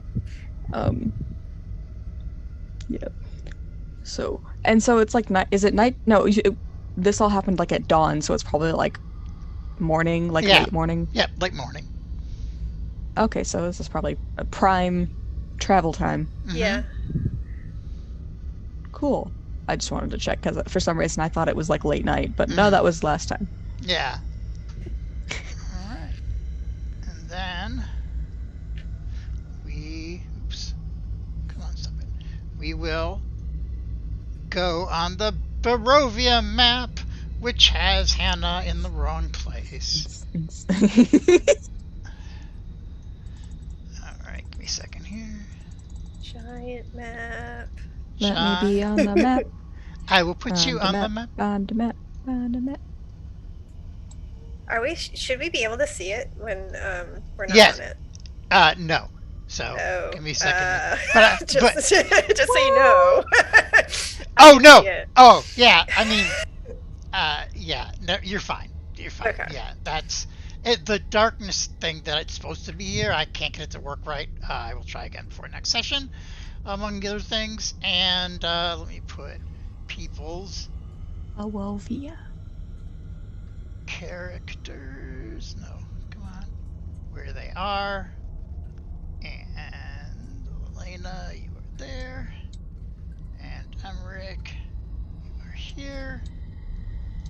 And Val, you are. Wow, we're like a whole continent away from you guys. Yeah. There's just a little castle in between. It's not really that far. Each of these hexes is like only a quarter mile. So. Still a quarter mile. True, and it is pretty far away for a Barovian, since most very, very rarely leave their tower. Okay, I was going to look for Irina here and put her on the map too. So, I think we'll pause here for today.